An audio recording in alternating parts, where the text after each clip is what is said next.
Nah, ini selalu saya mulai dengan ini ya. Banyak orang pikir bahwa selling itu sama dengan talking. Oke?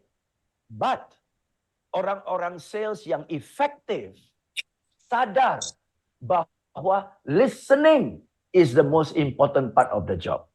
Listening. Oke, kalau Anda tanya orang deh secara umum, ya, apa syarat orang sales yang sukses? Oh, orang sales harus pintar ngomong.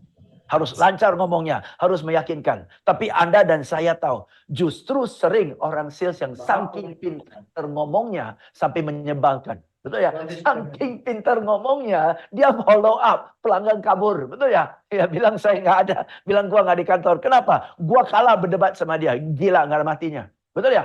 Saking pintar ngomongnya. Sebaliknya, orang sales yang efektif rata-rata tahu bahwa kunci dari sukses adalah mendengarkan. Nah, bagaimana kita bisa mendengarkan? Kita hanya bisa mendengarkan kalau pelanggan yang berbicara. Kalau pelanggan yang cerita.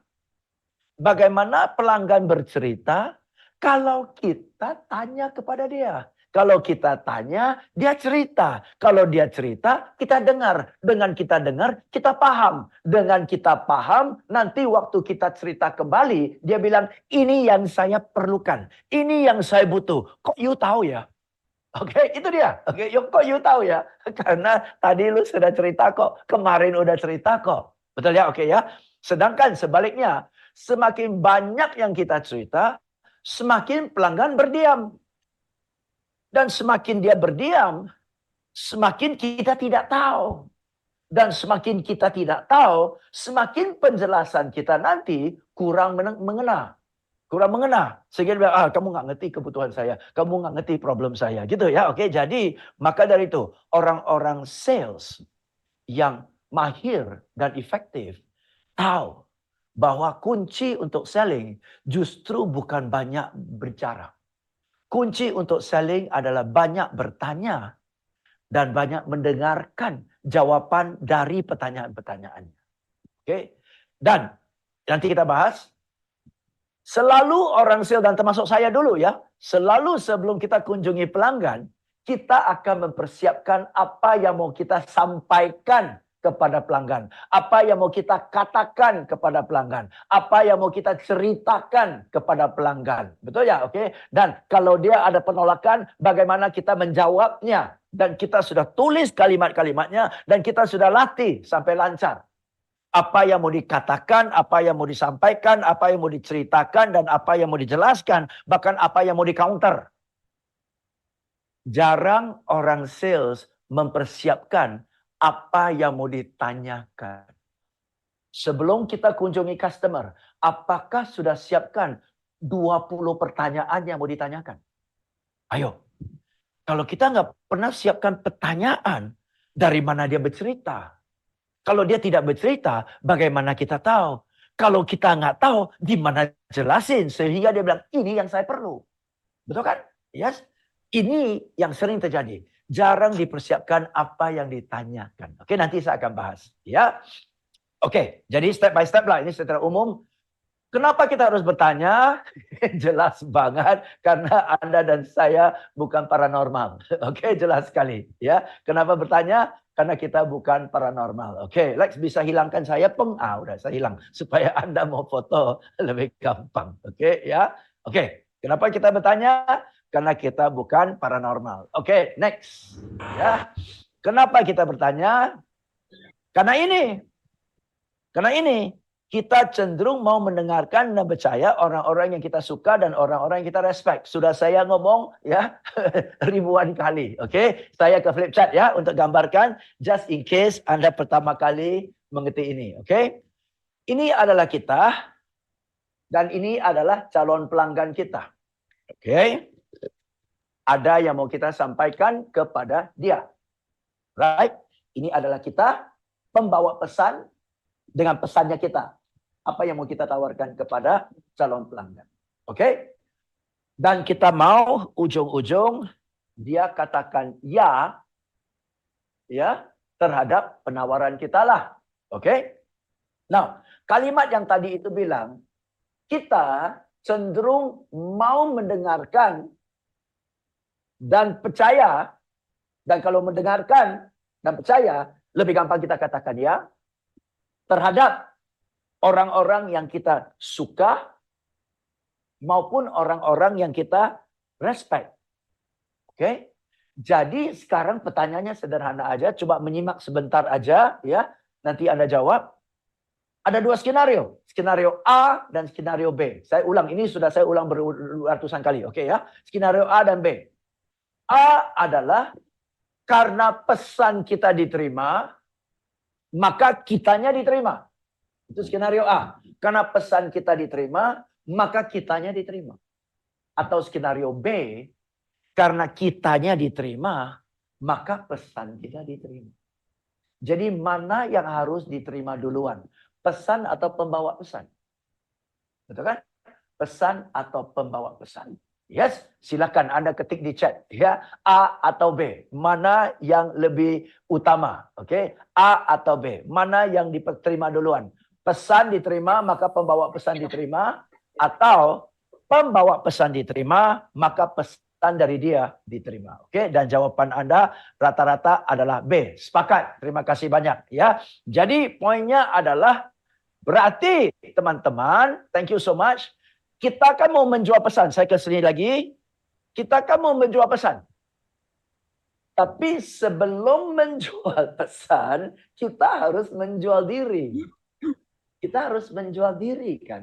Of course menjual diri secara positif dalam arti kitanya disukai, kitanya dihormati dulu, direspek dulu kan ya. Oke, barulah apa yang kita sampaikan lebih gampang diterima, betul kan ya? Nah, kita disukai dan direspek aja belum tentu ini diterima, apalagi ini nggak diterima. Boro-boro ini diterima. Oke, maka banyak orang sales pulang dari kunjungan customer dan bilang ditolak. Nah, yang ditolak itu apakah memang produk kita, harga kita, penawaran kita, atau sejak awal ini sudah ditolak? Sehingga apa yang keluar dari mulut dia bahkan nggak didengerin, nggak dipertimbangkan sama sekali. Kenapa? Dianya ditolak. Oke, maka prinsip nomor satu ya adalah kita harus memenangkan lawan bicara kita terhadap kita dulu. Oke, dan salah satu cara untuk mengakrabkan dia ke kita adalah dengan bertanya. Dengan bertanya kita berdialog, dan karena kita sudah berdialog, kitanya udah hangat sama dia, dia sudah hangat sama kita. Baru kita masuk ke penawarannya. Betul kan ya? Oke. So, salah satu tujuan ya, dan ini kalimat susulannya adalah seperti inilah dari Zig Ziglar. Oke ya, sama mirip-mirip ya. If people like you, they will listen to you, and if they trust you, they will do business with you. Ini akan saya kirim slide ini ke Anda. Demikian juga slide ini akan saya kirim ke Anda. Oke. Slide-slide yang lain yang gini-gini semua akan saya kirim lah. Oke ya. Oke. Ini akan dikirim ya. Kenapa kita harus bertanya? Karena ini. Dengan bertanya, kita menunjukkan bahwa kita care. Kita mau tahu tentang kondisi dia. Kita mau tahu tentang keadaannya. Oke, ya, kita mau tahu. Oke, ya. Dan ini kalimat dari berkaitan dengan mau tahu. Saya ambil kalimat dari Larry King. Ya, Larry King ini salah satu pewawancara yang sangat-sangat hebat. Oke, interviewer ya yang sangat hebat. Semua orang-orang hebat pernah diinterview sama dia. Bahkan sampai Bill Clinton, Nelson Mandela, semua pernah diinterview oleh dia. Oke ya. Dan entah kenapa waktu Larry King bertanya, orang ceritakan dengan sejujur-jujurnya. Oke, orang ceritakan dengan sejujur-jujurnya. Bahkan kasus Bill Clinton sama Monica Lewinsky, setelah kejadian, Larry King undang Bill Clinton cerita, dan Bill Clinton cerita dengan belak-belakan urusannya dengan Monica Lewinsky di acara Larry King. Kenapa begitu? Di bukunya dia ada kasih tips. Oke, orang-orang yang sukses belum tentu edukasinya, sekolahnya lebih tinggi. Oke, kita semua tahu hal ini. Ya, orang-orang sukses belum tentu lebih pintar loh. Oke, sering kita lihat ini orang semestinya Saya lebih sukses daripada dia. Kok duitnya lebih banyak dari gue ya? Oke ya, orang-orang sukses gitu kan. Bahkan, ya of course, orang-orang sukses belum tentu lebih cantik, belum tentu lebih ganteng. Oke? Namun, kalau bukan pendidikan, bukan kecerdasan, bukan kecantikan dan kegantengan, apa yang buat mereka sukses? Ini. Orang-orang yang sukses rata-rata lebih keterampil dalam hubungan antara manusia. People skills-nya itu bagus. People skills-nya bagus. Maksudnya dia pinter bikin orang nyaman. Dia pinter bikin orang suka sama dia. Dia pinter bikin orang happy sama dia. Dan karena orang nyaman, suka, dan happy, orang berkenan bercerita. Betul kan ya? Oke. Dan semakin orang bercerita, semakin orang rasa akrab sama dia. Dan karena orang rasa akrab sama dia, orang cenderung mendukung dia. Orang cenderung mengatakan ya terhadap usulannya. Betul kan? Ya, karena ya dia punya keterampilan yang buat orang lebih nyaman, lebih suka, lebih trust sama dia. Oke, ya. Jadi ini satu people skills yang penting. Jadi people skills, teman-teman, garis bawakan yang di kotak ini. Nanti kotak ini pun akan saya kirim ke Anda. People skills. Keterampilan dengan manusia. Keterampilan antara manusia. Dan kata kuncinya bukan people. Kata kuncinya skill. Skill itu keterampilan. Sama seperti keterampilan main bulu tangkis, sama seperti keterampilan main pingpong, sama seperti keterampilan public speaking skills, communication skill. Ini semua skill. Yang namanya skill, semakin latihan, semakin lancar. Namanya skill, semakin latihan, semakin lancar. Jadi, keakraban dengan orang, buat orang akrab sama kita, rasa nyaman sama kita, bukan bakat saja, tetapi skill. Banyak prakteknya. Oke, nah, repotnya namanya skill, banyak orang justru kebalikan. Kalau berbakat, dia cepat akrab. Tapi orang-orang yang kurang berbakat, karena dia rasa dia nggak pintar, dia nggak mahir, dia justru menghindari kegiatan itu. Dan semakin menghindari, semakin tidak ada latihan. Semakin tidak ada latihan, semakin buruk keterampilannya. Dan semakin buruk keterampilannya, semakin dia tidak mau lakukan. Tambah buruk lagi. Justru kalau people skills Anda kurang, satu-satunya cara untuk perbaiki adalah sering-sering ketemu sama orang. Sering-sering ngobrol sama orang. Sehingga skillnya semakin hari semakin bagus. Oke, nah people skills ya. Pertanyaannya, bagaimana caranya supaya bisa orang buat orang rasa nyaman sama kita, akrab sama kita, suka sama kita. Oke, ini halaman berikutnya dari Larry King. Ini dia.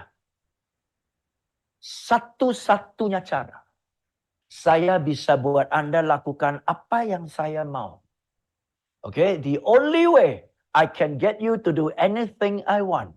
Satu-satunya cara agar supaya saya bisa buat Anda lakukan apa yang saya mau. Dan yang saya mau adalah Anda cerita kepada saya. Dan yang saya mau adalah ujung-ujung Anda katakan ya, betul? Yes, satu-satunya cara saya bisa buat Anda lakukan apa yang saya mau adalah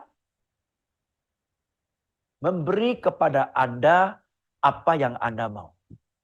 Satu-satunya cara saya bisa buat Anda lakukan apa yang saya mau adalah dengan beri kepada Anda apa yang Anda mau. Jadi dengan kata lain, satu-satunya cara untuk saya dapatkan yang saya mau adalah dengan memberi kepada Anda apa yang Anda mau. Betul ya? Oke.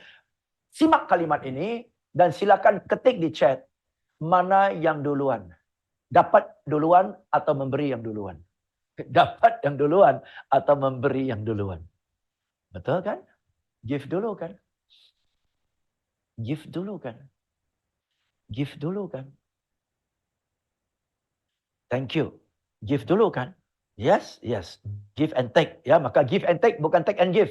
Ya, di Indonesia suka ada kalimat, kita jadi orang harus take and give ya. Bukan take and give. Give and take. Urutannya ada maksudnya. Oke, give and take. Bukan take and give ya. Yang sudah ikut training James Gui, mulai dari hari ini, tolong jangan bilang jadi orang harus take and give. Jadi orang harus give and take. Oke, ya. Right. Now, coba analisa nih. Kita kunjungi pelanggan yang sudah kita dapat adalah waktu dia. Yang kita sudah dapat adalah perhatian dia. Yang sudah kita dapat adalah kesempatan untuk bercerita dan presentasi. Berarti belum apa-apa, dia sudah memberi loh.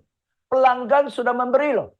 Pelanggan sudah memberi waktunya, pelanggan sudah memberi perhatiannya, pelanggan sudah memberi kepada kesempatan untuk presentasi, bahkan sudah memberi, pelanggan pun memberi minuman buat kita. Oke, ya, belum apa-apa. Kita sudah ambil 4 loh. Kita sudah terima 4. Sedangkan tadi Anda bilang, memberi dulu, baru terima. Ayo. Belum apa-apa, duduk aja, sudah terima 4.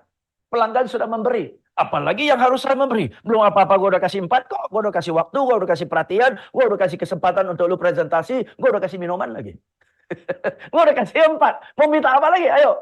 Kebangetan lo. Betul kan? Nah. Ayo. Oke. Apa yang harus Anda beri? Apa yang harus Anda beri? Coba, menarik kan? Ini dia.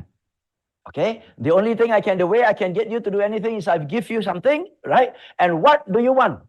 Nah, setiap pelanggan yang diinginkan berbeda, kebutuhan mereka berbeda, kepribadian mereka beda, sifat mereka beda, kondisi ekonomi berbeda. Tapi lintas dari itu semua, namanya manusia. Di wilayah mana, di daerah mana, jabatan apapun, namanya manusia ini. The deepest principle in human nature is the craving to be appreciated. Keinginan, kehausan yang paling dalam di setiap manusia adalah keinginan untuk diapresiasi. Untuk dihargai. Untuk diapresiasi. Oke? Jadi sebelum kita mulai presentasi kita, pertanyaan kita, whatever. Silakan berikan apresiasi kepada lawan bicara Anda. Oke? Yang dimaksud dengan apresiasi bukan gombal. Bukan gombal. Oke? Ya. Apresiasi itu adalah sesuatu yang spesifik yang layak dihargai. Oke, ya. Waduh, Pak Rudi, saya ketemu Pak Rudi, keren banget Pak Rudi. Keren Pak. Wah, Pak Rudi hebat, Pak Rudi hebat. Keren dari mana? Hebat dari mana? Pokoknya kalau Pak Rudi hebat. Bullshit. Betul ya? Kenapa? Enggak yang spesifik. Betul ya? Kerennya di mana? Ya, pokoknya hebat. Alah, bullshit. Banyak orang sales kayak gituan. Oke, kan saya sudah puji. Gombal itunya. Bukan puji. Ya, kosong. Coba Anda puji anak Anda. Oke, wih Johnny, mama sayang banget.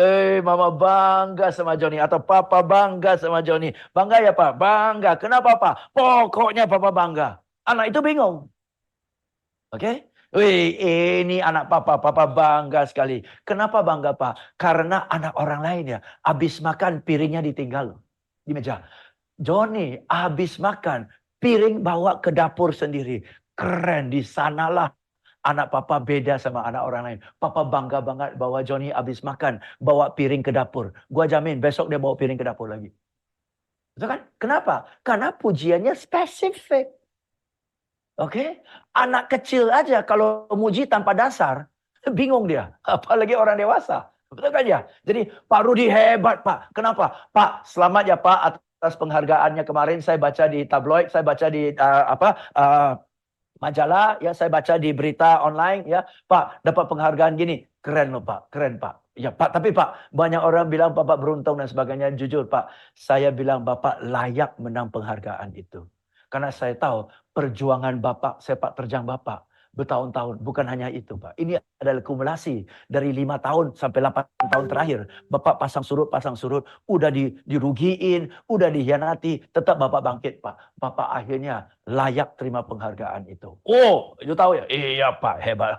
Ya, itu kena itu. Itu kena. Apresiasinya ada dasarnya. Oke? Jadi maksudnya sebelum Anda kunjungi pelanggan, cari tahu Anda mau ketemu dengan manusia yang mana nih sekarang. Dan ada apa dengan orang ini yang layak dipuji secara spesifik. Secara profesional. Kalau puji penampilannya, ya itu standar. Tapi kalau puji dia secara karirnya, prestasinya, sesuatu yang dia ukir, atau buku yang di-launching, atau dia sudah pernah undang di TV untuk bahas. Nah, itu dipuji. Boleh itu. Berarti Anda harus lakukan persiapan untuk menunjukkan bahwa Anda sungguh-sungguh sudah cari sesuatu tentang dia yang Anda appreciate. Nah, itu beda. Langsung namanya manusia. Kalau diapresiasi secara spesifik kayak gitu, yang namanya manusia, sedikit banyak pasti lebih appreciate sama Anda kan? Sedikit banyak lebih appreciate kepada Anda. Ini dia. Oke? Dan ini jarang diajarkan sampai sejelas ini kepada orang sales. Sehingga orang sales dengan segala niat baik kunjungi customer yang ada bukan mengapresiasi tapi yang ada membasa-basi gombal. Sehingga nggak kena lah sama seperti orang sales yang lain. Semua memuji kosong. Oke, right? Ini poinnya. Jadi silakan kalau Anda perlu, ini dicatat sebagai take action. Yang mana tahu besok Anda ada face-to-face meeting, ada phone call meeting, ada video meeting, ada Zoom meeting dengan klien Anda, dengan calon customer Anda. Ayo malam ini cari sesuatu yang layak dipuji. Besok Anda apresiasi dia. Anda apresiasi dia secara spesifik. Saya yakin dia kaget. Saya yakin dia kaget dan dia appreciate. Wih, belum pernah loh orang sales yang cari tahu sampai sedalam itu. Keren kamu. Ya betul ya? Saya appreciate. Thank you ya. Gitu kan? Oke? Ini salah satu. Dengan demikian kan sudah di-like lah, di-respect. Oke? Ya. Nah, maka dari itu, asking questions itu adalah bentuk bahwa kita care. And Anda tahu sendiri kan, people don't care how much you know until they know how much you care kan? Orang nggak mau tahu lah berapa pinternya Anda. Kecuali dia sudah tahu, berarti bahwa Anda care. Care itu penting ya. Dan setiap kali saya kunjungi pelanggan saya, setiap kali saya kunjungi klien, saya juga banyak bertanya. Saya lebih banyak bertanya daripada cerita. Justru sebaliknya, kalau minta bercerita, saya nggak mau cerita malah. Oke, saya nggak mau cerita. Ya, contoh ya. Pak James, boleh, thank you Pak atas waktunya sudah datang ke kami. Ya, Pak James, boleh tolong ceritakan Pak topik-topik yang Bapak tawarkan kepada kami. Oke ya, topik-topik yang Bapak mau tawarkan kepada kami. Saya langsung nggak mau cerita loh. Kenapa? Anda tahu sendiri saya punya 38 topik. Oke, satu topik itu bawa trainingnya 2 hari. 38 topik mau ngomong berapa jam? Pernahkah pasien pergi ke dokter dan pasien bilang ke dokter, "Dok, bisa tolong ceritakan semua obat-obat yang ada di rak?" Enggak ada kan? Mana ada dokter yang waras ceritakan semua obat yang ada di rak. Kalau ada, dokter itu malah nggak direspek. Betul kan? Dokter lu, tunggu dulu. Ngapain lu tahu semua obatnya? Saya mau tahu apa masalahmu dulu. Betul? Dokter mulai dengan satu pertanyaan. Semua dokter mulai dengan satu pertanyaan. Enggak ada dokter di bumi, oke, kita kunjungi dan dia bilang, jangan ngomong ya. Langsung dia tulis resep. Ini pasti sembuh. Ngeri kita. Oke ya. Kedua, dokter bilang, jangan ngomong. Dia pegang jidat kita. Wah, usus buntu. Ada nggak? Langsung kasih obat. Serem juga ini. Ini bukan dokter. Ini paranormal. Betul. Semua dokter dengan ijazahnya sederet di dinding. Kita duduk, dia senyum, dia tanya, apa keluhannya? Nah loh, apa keluhannya? Kenapa apa keluhan? Karena dengan pertanyaan ini menunjukkan yang jadi fokus perhatian adalah pasien. Jadi semua ilmu yang saya punya, semua keterampilan, semua pengalaman saya ditujukan untuk menyembuhkan kamu.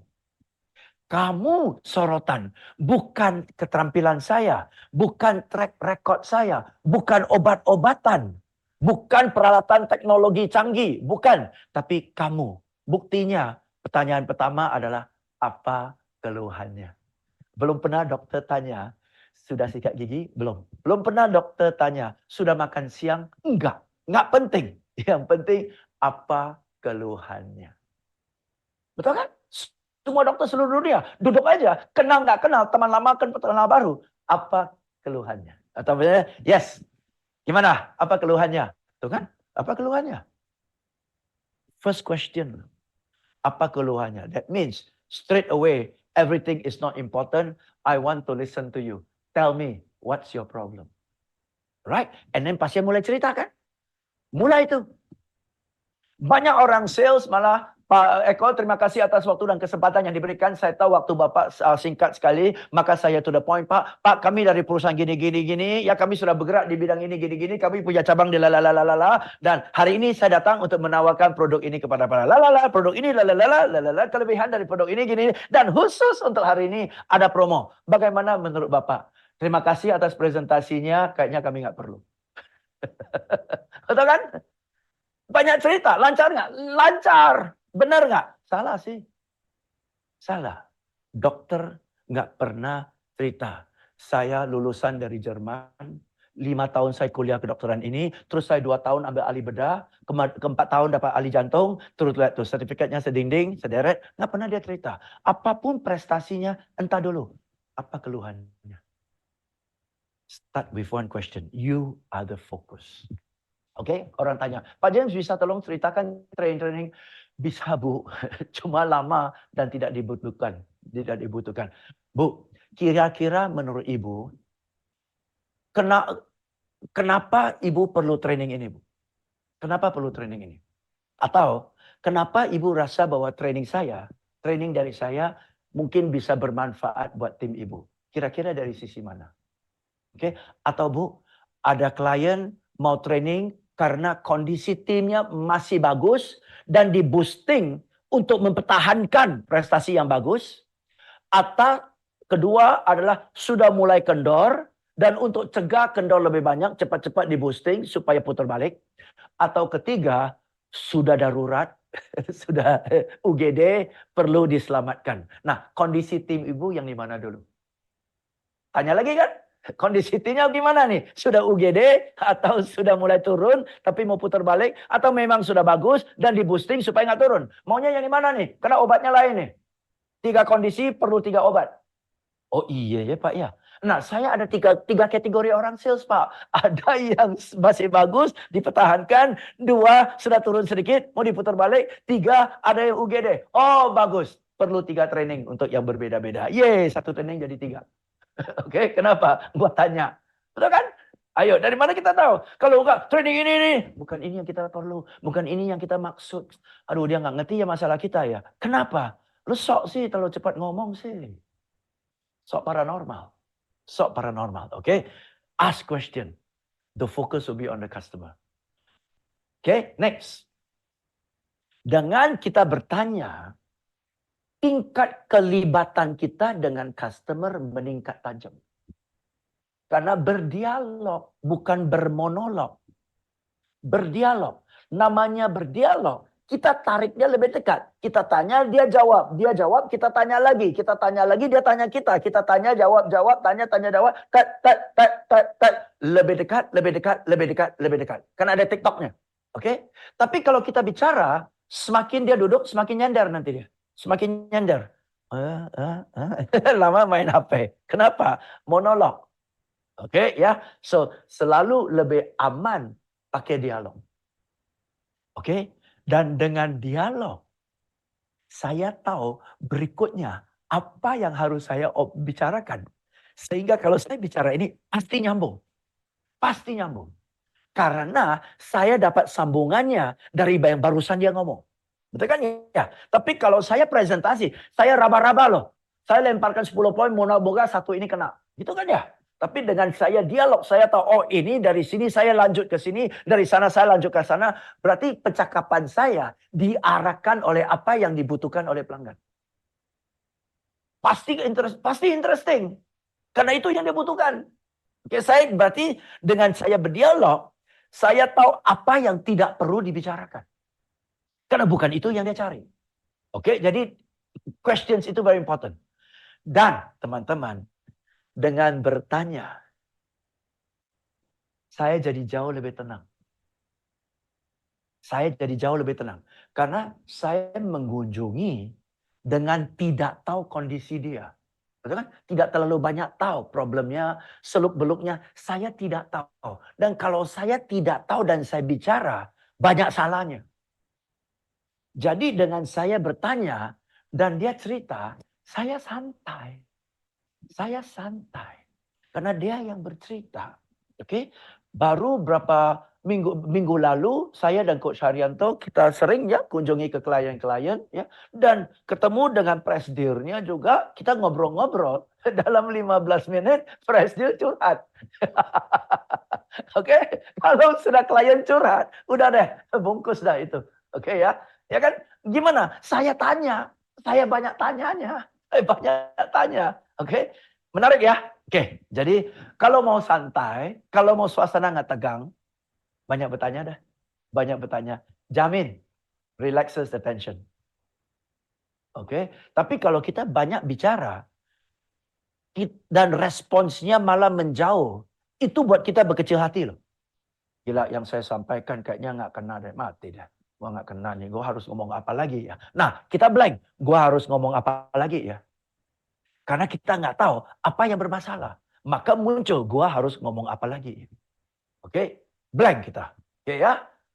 Nah, itu semua alasannya ya, sudah clear banget ya. Tapi walaupun begitu clear, kenapa ya begitu banyak orang sales? Why do sales people not ask questions? Why don't sales people ask questions? Kenapa begitu banyak orang sales tidak bertanya? Ada beberapa alasan. Satu, dari kecil. Jangan banyak tanya. Jangan banyak tanya. Semakin tanya, semakin diomelin. Oke, jangan banyak tanya. Di sekolah, kalau banyak tanya itu menunjukkan kita nggak ngerti. Dan nggak ngerti, itu diomelin. Oke, jadi banyak tanya itu dan bertanya itu bukan di posisi murid. Guru yang tanya, kita yang jawab. Betul kan? Bukan tempat kita untuk bertanya. Guru tanya, kita jawab. Dan pertanyaan itu bikin tegang. Kenapa? Pertanyaan itu menguji. Kalau bisa selamat, nggak bisa lo nggak selamat. Betul kan ya? Jadi konsep kita terhadap pertanyaan traumatik loh. Traumatik sekali. Oke? Atau kita datang. Nih, sini. Papa mau tanya. Mati deh, gue salah di mana nih. Betul ya? Oke? Gue salah di mana? Nggak bisa jawab, digebuk. Oke ya? Jadi kita trauma banget loh terhadap pertanyaan. Moga-moga nggak ada pertanyaan biar hidup lancar. Moga-moga nggak ada pertanyaan biar hidup lancar. Jadi kita trauma terhadap pertanyaan, apalagi suruh kita yang bertanya. Lebih ngeri lagi. Gue orang bodoh, apa yang harus ditanya? Oke, apa mau tanyakan? Betul ya? Jadi dari kecil bertanya itu tidak dinilai tinggi. Kemampuan untuk menjawab itu dinilai tinggi. Kemampuan untuk bertanya jarang diapresiasi. Sama, kemampuan untuk bicara lancar, itu dipuji. Tapi jarang ada orang tua dan guru memuji kemampuan untuk mendengar. Betul kan? Ada orang tua ya bilang ke anaknya, nih Simpson, panggil Om Tony. Om Tony, apa kabar? Ih, pinter ya anak ini. Nah, begitu si Simpson, Om Tony, apa kabar? Langsung dipuji. Ih, lucu anak ini, pinter ngomong. Betul ya? Oke. Ya, panggil Tante Susi. Tante Susi, apa kabar Tante? Ih, pinter loh. Tante cakep banget. Ih, anak ini lucu. Betul ya?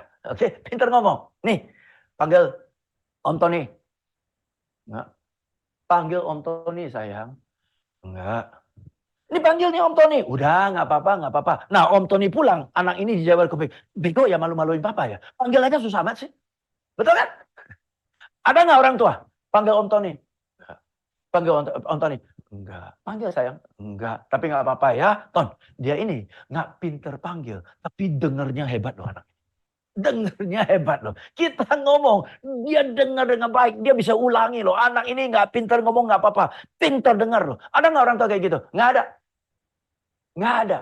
Seolah-olah pintar bertanya, pintar mendengar, nggak penting. Syarat mutlak pintar ngomong. Oke? Salah. Salah. Ya, menarik. Kenapa? Dari kecil sih. Dari kecil pintar bertanya tidak dinilai. Tidak dihargai. Justru orang-orang yang pintar berdialog sama orang. Dia pintar bertanya sehingga orang cerita. Betul kan? Orang bercerita. Oke? Kedua, mispersepsi terhadap keterampilan yang dibutuhkan oleh orang sales. Seperti tadi saya jelaskan, rata-rata kalau ditanya orang sales keterampilannya apa? Pinter ngomong. Sehingga karena kita orang sales, seolah-olah kita harus latih pinter ngomong. Nggak salah, tapi pinter bertanya nggak kalah penting kan. Cuma pintar bertanya jarang dibahas. Dalam training pun, kalau customer bilang mahal, kamu jawab ini. Kalau customer bilang pikir-pikir, you jawab ini. Selalu harus ada jawaban. Cara penjelasannya ini, cara ngomongnya begini, cara meyakinkan gini. Semua diarahkan dari segi ngomong. Nggak ada training yang dijelaskan dari segi bertanya. Oke, nanti kita bahas ya hari ini ya. Oke. Nah, nggak pernah dikasih tahu. Nggak pernah dikasih tahu oleh leader, sales leader. Sini. Di tim saya, yang saya nilai adalah orang sales yang pintar bertanya. Jadi sebelum kamu kunjungi pelanggan, saya mau kamu siapkan 10 pertanyaan. Ada nggak dikasih tahu? Enggak sih. Sudah siap belum? Sudah. Sudah tahu apa yang mau harus diomongin? Sudah. Tuh kan? Sudah tahu apa yang harus diomongin? Sudah. Nggak pernah tanya kan? Sudah tahu apa harus yang ditanyakan? Nggak pernah kan? Oke? Ya. Dan kalaupun dia sadar, dia nggak tahu apa yang harus ditanyakan. Don't know what to ask. Kalaupun dia tahu, dia nggak tahu bagaimana cara menjawab, bertanya. Dia nggak tahu bagaimana cara menanyakan. Karena takut kalau ditanya nggak dijawab. Lebih kelihatan bego lagi. Lebih garing lagi. Sudah tanya nggak dijawab. Buset, tambah garing. Gua bisa mati di tempat sana. Oke? Atau sudah tanya, orang balas, kita nggak bisa handle. Takut itu. Betul ya? Oke? You opening a can of worms. Betul ya? Jadi pokoknya kalau lu nggak bisa handle, mendingan jangan tanya. Maka banyak orang sales saking takut ditanya, saking takut dapat respons yang dia nggak bisa handle, dia ngomong terus. Supaya moga-moga nggak sempat tanya. Nggak sempat ditanya. Oke? Dulu saya juga begitu kok. Wah, waktu yang diberikan 15 menit. 15 menit. Dan berharap nggak ada pertanyaan. Kenapa? Moga-moga nggak ada pertanyaan. Kalau gue tanya, gue nggak bisa jawab, mati dah. Oke? Yang penting gue udah presentasi, pulang lapor ke bos. Sudah kunjungi, sudah presentasi. Customer bilang, pikir-pikir. Udah, centang, selesai. Oke? Gue nggak mau tanya, jangan lu tanya gue. Oke? Right? See? So teman-teman, the questions you ask are more important than the things you could ever say. Okay? Prepare the questions. Ya? Okay. Step by step ya. Saya selalu suka bercerita step by step. Okay, sekarang kita mau bertanya. Dan Anda pun sudah tahu secara umum ada 2 macam pertanyaan lah. Secara umum lah. Anda pun sudah tahu lah. Ya. Tipe pertanyaan pertama adalah open-ended questions. Okay, tipe pertama adalah open-ended questions. Ya. Open-ended questions adalah cara bertanya untuk memancing dan menggali informasi. Ya, supaya lawan bicara kita mau bercerita. Oke? Pertanyaan yang buat dia mau bercerita. Dan dengan dia cerita, kita dapat informasi. Oke? Open-ended question sifatnya terbuka ya. Melontarkan pertanyaan yang sifatnya terbuka sehingga bisa diarah kemana-mana. Bisa berarah kemana-mana tergantung lawan bicara kita, dalam hal ini customer kita, mau arah kemana. Oke, jadi open-ended questions adalah buntutnya lebar. Buntutnya lebar luas. Sehingga bisa diarah kemana-mana. Dan kita nggak tahu mau kemana, yang diarahkan adalah pelanggan. Oke, ya. Jadi dengan demikian, percakapan kita lebih fleksibel. Percakapan kita lebih eksploratif. Sifatnya bereksplorasi sesuai dengan kebutuhan dan keinginan pelanggan kita. Apa yang jadi concernnya dia. Apa yang jadi prioritasnya dia. Saya nggak tahu. Saya ikut angin pelanggan aja. Oke, saya siap diajak kemana aja. Saya siap berlayar ke arah mana aja. Tergantung dia. Oke, ya. Jadi, to get information, supaya bisa paham apa yang ada di pikiran dia, keinginannya, kebutuhannya, kekhawatirannya, keraguannya, dan sebagainya. Oke, ya. Jadi to get information supaya kita bisa mengerti lah ya prioritasnya dan sebagainya. Oke? Dan untuk dapatkan informasi ini supaya kita bisa dapat informasi seluas mungkin dan dia berkenan cerita, kita menggunakan kata-kata seperti itulah supaya kita bisa tahu perasaannya, opini dia dan sebagainya. Dan open-ended question selalu mulai dengan apa, siapa, di manakah, kapankah, mengapa, bagaimana caranya. Oke, ya. Selalu mulai dengan pertanyaan. Dulu dokter kan mulai. Apa keluhannya kan? Dokter nggak pernah tanya, Mau sembuh atau enggak? Gitu kan nggak pernah tanya. Dokter nggak pernah buka percakapan mau disuntik atau makan obat. Entar dulu. Apa keluhannya? Karena jujur, gue nggak tahu nih. Apalagi praktek umum, betul ya? Saya nggak tahu. Apa keluhannya? Lebarkan. Melebarkan. Oke ya? Jadi ini saya suka sekali kalimat ini ya. Saya memiliki 6 pelayan yang jujur. Mereka mengajar saya mengenai semua yang mereka ketahui. Nama 6 pelayan saya adalah where, what, when, why, how, and who. Dengan menggunakan 6 pertanyaan ini, apapun yang Anda tidak tahu akan tahu. Betul kan? Apapun yang Anda tidak tahu akan tahu. Pertanyaannya adalah sebagai orang sales, berapa sering Anda menggunakan kata-kata ini dalam dialognya pelanggan? Dialog Anda dengan pelanggan. Okay? Now, can you imagine if you use these questions, suddenly in a 15-minute to 30-minute conversation, you will know so much about your customer. You will know so much about your customer. Okay? But if you do your presentation, you know nothing about them. Karena Anda tidak ada kesempatan tanya di mana, apa, kapan, mengapa, bagaimana, dan siapa. Betul kan? Yes. Jadi ini kalau mau dipakai sekali lagi untuk melebarkan. Oke, ya. Tapi kadang-kadang kita perlu close-ended questions supaya dapat jawaban yang lebih tajam dan lebih instan. Ya, kalau mau jawaban lebih tajam, lebih instan, ya, to quickly, ya, narrow down pilihan, mau A atau B, gitu loh. Ya atau nggak mau atau nggak mau A atau B, gitu kan ya. Itu lebih dipercepatkan untuk merujuk ke satu jawaban. Oke, jadi close-ended questions, jawabannya lebih cepat. Open-ended questions, jawabannya lebih lebar dan lebih santai. Oke, ini adalah tajam. Itu adalah lebar. Beda. Kadang-kadang perlu melebarkan, kadang-kadang perlu ditajamin. Oke, ya.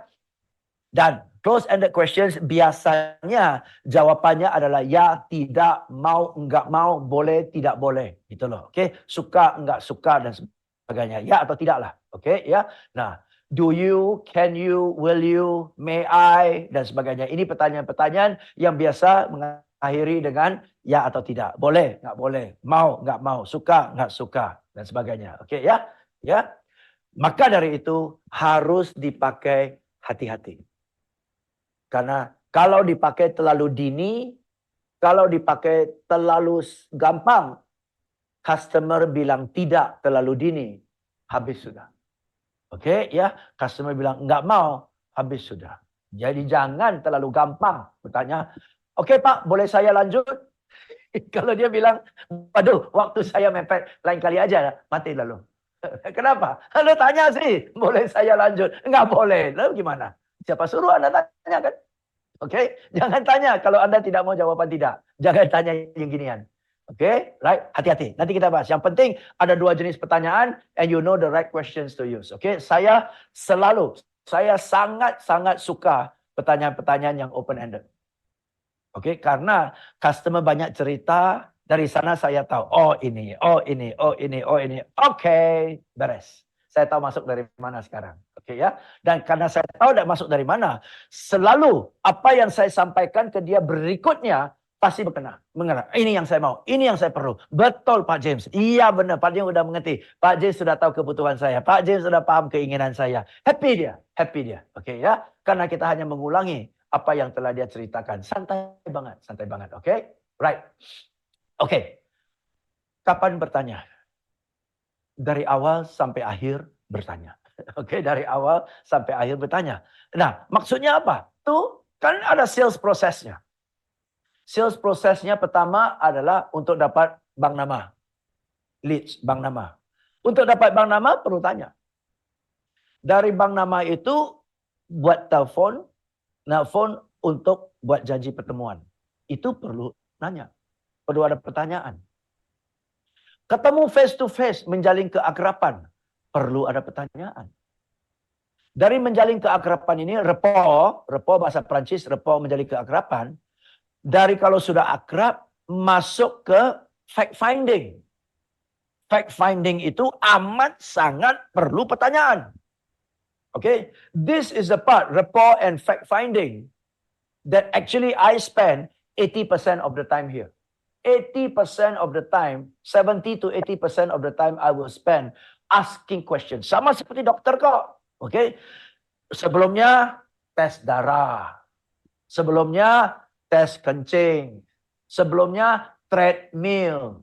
Sebelumnya tanya-tanya kepada kita. Sebelumnya naik ke ranjang. Nafas sini, nafas ke sana, pencet sini, pencet sana. Setelah serangkaian kegiatan itu sudah selesai, baru dia diagnosa. Dan tahap yang paling cepat adalah tulis resep obat. Betul kan? Si tulis resep obat. The solution is the last part. The longest part is finding the problem. So this part is to find out the problem. Setelah sudah find out the problem, barulah kita presentasikan racikan kita, betul? Baru kita presentasikan racikan kita. Nah, dalam mempresentasikan racikan kita, pasti ada keberatan. Wah, harganya, wah bukan waktunya. Ya, tanya lagi untuk handle objection, bertanya lagi. Dan mau closing pun pakai pertanyaan. Mau closing pun pakai pertanyaan. Ya, jadi dan of course ini delivery, after sale service, follow up, cross sell dan referensi. Oke ya. Jadi dari awal sampai closing dapat order pakai pertanyaan. Oke, so kapan bertanya? Ya sejak awal sampai akhir. Sejak awal sampai akhir pakai tanya. Oke ya. Nah, step by step. So, one, questions to look for a prospect. Oke, question untuk cari calon pelanggan. Katakan kita door to door. Kita door to door ya, dan kita tanyakan ya. Kita tanya, boleh saya ketemu dengan bos? Boleh saya ketemu dengan bos? Oke, atau bos ada di kantor hari ini? Atau siapa nama bosnya ya? Oke, siapa nama bosnya ya? Nah, pertanyaan kayak gini, langsung nggak, oh bos nggak masuk hari ini. Oh ya, bos nggak masuk ya. Biasa beliau masuk kapan sih? Ya, kalau mau ketemu sih di atas jam makan siang lah, jam 1-an, jam 2 beliau ada. Ah, ya udah, berarti ada bos kan? Prospeknya ada kan? Oke, ya, dan sebagainya. Dan satu lagi. Ya, misalnya orang ini jual ya hal-hal yang berkaitan dengan ibu hamil atau ibu hamil atau pakaian bayi whatever, oke? Dan dia ke apartemen, dia nggak tahu di apartemen ini apakah ada ibu hamil atau tidak. Betul kan? Dia nggak tahu, nggak mungkin door to door cari ibu hamil. Betul? Tok di sini ada ibu hamil, di sini ada ibu hamil. Ini kan aneh ya. Jadi dia ke security guard-nya dan dia tanya, ya, ibu yang hamil itu di unit berapa ya Pak ya? Ibu yang hamil itu unit berapa ya? Mana tahu satpamnya security bilang, wah di sini ada 4 atau 5 ya? 5 ibu hamil. Yang mana? Tiba-tiba saya tahu di blok ini ada 5 ibu hamil. Betul kan ya? Oke. Tapi kalau Pak, ibu hamil di unit berapa ya? Ibu hamil. Nggak ada ibu hamil di sini. Sini semua sudah sesepuh sih. Yang ada opa, oma, nenek. Nggak ada ibu hamil di sini. Lu pernah lihat nggak ibu hamil? Nggak pernah sih. Oh, salah apartemen kali Pak. Mungkin blok sana. Di blok sana ada 3-4 ibu hamil. Nah, kan dari sana kita tersaring kan. Satu pertanyaan kayak gitu. Pak, ibu hamil di apartemen berapa Pak? Di unit berapa Pak? Wah, saya tahu ada 5 tapi nggak tahu ya. Yang saya tahu 2 ini deh. 2 ini. Oke, boleh. Sih, dengan demikian. Satu pertanyaan aja bisa tersaring. Prospek, betul kan? Ya, nah silakan Anda berdasarkan pertanyaan kayak gini, silakan PR-nya, take action-nya adalah apa pertanyaan yang harus Anda tanyakan. Kalau Anda call ya, satu persatu perusahaan, apa yang harus Anda tanyakan untuk menyaring prospeknya ini. Oke, dalam contoh ini dia perlu tahu ibu hamil. Dalam contoh pertama tadi dia perlu ketemu bos. Oke, jadi ibu hamil ini pertanyaannya begini, ya, bukan apakah di sini ada ibu hamil, tapi tanya ibu hamil ada di unit berapa? Biar orang yang ceritakan.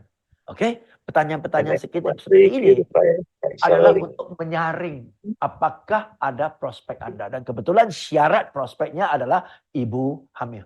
Itu kan syarat prospeknya. Syarat prospeknya adalah owner. Oke, nanti kita bahas ya, oke. Atau kalau Anda ketemu, Anda bisa tanya, Oke, apakah perusahaan Anda menggunakan sistem payroll yang sudah terintegrasi dengan sistem accounting? Mana tahu Anda jual software payroll. Ya, Anda tanya, apakah di perusahaan Anda sudah menggunakan sistem payroll yang terintegrasi dengan sistem accounting? Waduh, saya nggak ngerti deh. You ketemu dengan orang accounting aja deh. Atau personalia, mereka lebih tahu. Oh ya, personalia siapa ya nama beliau? Ah, udah dapat kan? Oke, jadi tanya kepada orang yang justru pertanyaan ini bikin bingung. Tanya kepada orang yang pertanyaan ini bikin bingung. Saking dia bingung, dia arahkan Anda kepada orang yang bersangkutan. Betul ya? Jadi sama security, sama reception, jangan menanyakan pertanyaan yang sederhana, yang lebih dengan gampang, dia bisa menolak kita. Karena tugas security dan reception dan sekretaris, tugas mereka adalah menghalang orang-orang seperti kita ketemu atasannya. Betul kan ya? Dan gampang dia tutup kalau dia tahu bahwa ini nggak perlu ketemu. Tapi nggak berani dia tutup kalau pertanyaannya rumit. Oke, jadi bikinlah pertanyaan sampai rumitnya dia nggak bisa jawab. Dan dia nggak berani jawab. Dan dia arahkan kita kepada orang yang bersangkutan. Bisa terima? Jadi ini bukan untuk menjawab, dapat jawaban ya atau tidak. Bukan ya. Ini tujuannya adalah membingungkan dia supaya dia arahkan ke kita, kepada orang yang bersangkutan. Oke? Apakah perusahaan Anda menggunakan sistem payroll? Anda bayangin Anda tanya reception. Bayangin Anda tanya security. Mana dia bisa jawab? Pak, ya dan siapa mau? Yes. Pak, boleh saya ketemu dengan... Oh, saya nggak bisa. Udah. Betul ya? Karena jawabannya gampang dia katakan ya. I got the power. Tapi lu bingungkan dia. Pak, di perusahaan ini Pak ya, apakah mereka menggunakan sistem payroll yang sudah terintegrasi dengan sistem accounting? Hah? Apa? Ulang Pak, saya ulang. Apakah perusahaan ini menggunakan sistem payroll yang sudah terintegrasi dengan sistem accounting? Waduh, saya nggak ngerti. Waduh, saya nggak ngerti. Kira-kira siapa yang berkaitan dengan accounting atau sistem penggajian? Oh, kalau accounting dia, penggajian dia. Oh ya Pak, jadi Ibu Susi ini orangnya gimana Pak? Ibu Susinya orangnya baik nggak? Oh baik, orangnya baik. Nah ibu yang itu personalnya, oh personalnya agak saklek sedikit. Jadi kalau Bapak usulkan, saya ketemu yang accounting dulu atau personalia dulu. Kayaknya masuk ke accounting dulu dia gampang. Nah dengan bingungkan dia, dan dia nggak bisa jawab, dan kita bilang nggak apa-apa, kita selamatkan dia. Oh dia utang budi satu, dia akan bantu. Oke, sengaja ya, ingat ya, bikin pertanyaan yang buat orang kusut. Oke, supaya dia arahkan kita kepada orang yang bersangkutan. Oke, menarik ya. Dan begitu udah, apakah Anda yang bertanggung jawab atas departemen ini? Ya. Oh, kalau dia berani bilang ya, berarti dia tipenya decision maker. Kalau dia bilang tidak, kalau dia bilang, oh bukan saya, lalu siapa? Langsung kita ke decision maker-nya, betul? Lalu ke siapa? Oke, ya. Atau mungkin dia bilang, ini mengenai apa? Oke, ini mengenai apa? Nah, jangan jelaskan mengenai apa. Karena mengenai apa tidak ada hubungan dengan Anda bertanggung jawab atau tidak atas departemen ini. Betul kan ya? Betul nggak? Betul. Emang kalau gue jual keripik, tiba-tiba lu nggak bertanggung jawab atas departemen ini. Kalau gue jual komputer, baru lu bertanggung jawab. Enggak kan? Saya mau jual apapun, tetap Anda bertanggung jawab atau tidak bertanggung jawab atas departemen ini. Betul? Jadi kalau ditanya, ini mengenai apa? Anda kembali, apakah Bapak bertanggung jawab atas departemen ini? Mengenai apa? Ya Bapak bertanggung jawab atas departemen ini enggak? Kalau ya baru saya ceritakan. Kalau enggak kan saya nggak mau buang waktu Bapak. Oke, jangan lepas. Jangan lepas. Sampai ujungnya dia kata, ya. Akhirnya Pak, selamat Pak. Saya kenalan. Oke, jadi tembak langsung. Apakah Anda bertanggung jawab atas departemen ini? Ya, oke. Next. Contoh-contoh saja ya untuk cari tahu kebutuhannya dan sebagainya. Oke, jika terjadi sesuatu kerusakan mesin, siapa yang bertanggung jawab atas perbaikannya? Nah, dengan demikian kita tahu apakah ada kebutuhan untuk perbaikan mesin, siapa yang bertanggung jawab. Oke, right? So ini contoh-contoh semua. Ya, ini sudah ada ya. Ya, ini sudah ada. Oke. Right? Apa lagi? Yes. Bagaimana kita mengkualifikasi prospek kita? Itu pakai pertanyaan. Apa itu mengkualifikasi ini ya? Kualifikasi itu adalah untuk make sure bahwa kita bicara dengan orang yang tepat. Oke, saya gambar ke flip chartnya ya. Saya gambar ke flip chartnya ya. Ini sudah saya jelaskan, tapi saya mau ingatkan kembali. Oke. Suspek, baru prospek, baru warm prospek, baru turun ke hot prospek. Oke, dari hot prospek lah baru terjadi deal. Oke, terjadi deal. Oke, so teman-teman, jangan buang-buang waktu dan tenaga Anda bicara dengan yang ginian. Oke, ya, jangan. Anda harus kualifikasi dia dulu untuk memastikan bahwa ini adalah prospek. Oke, karena kalau Anda bicara dengan semua orang, bukan semua memenuhi syarat. Bukan semua memenuhi syarat. Akibatnya Anda buang-buang waktu dan tenaga dan ditolak secara sia-sia. Karena sejak awal orang ini tidak memenuhi syarat. Oke, ya, jadi Anda harus pastikan memenuhi syarat dulu. Sama seperti wawancara, betul ya? Kita lihat dari CV-nya, yang ginian wawancara juga nggak perlu. Betul, lihat kayak gini udah nggak memenuhi syarat, betul? Hanya memenuhi syarat, baru nanti kita sortir lagi, baru kita wawancara, betul ya? Sama.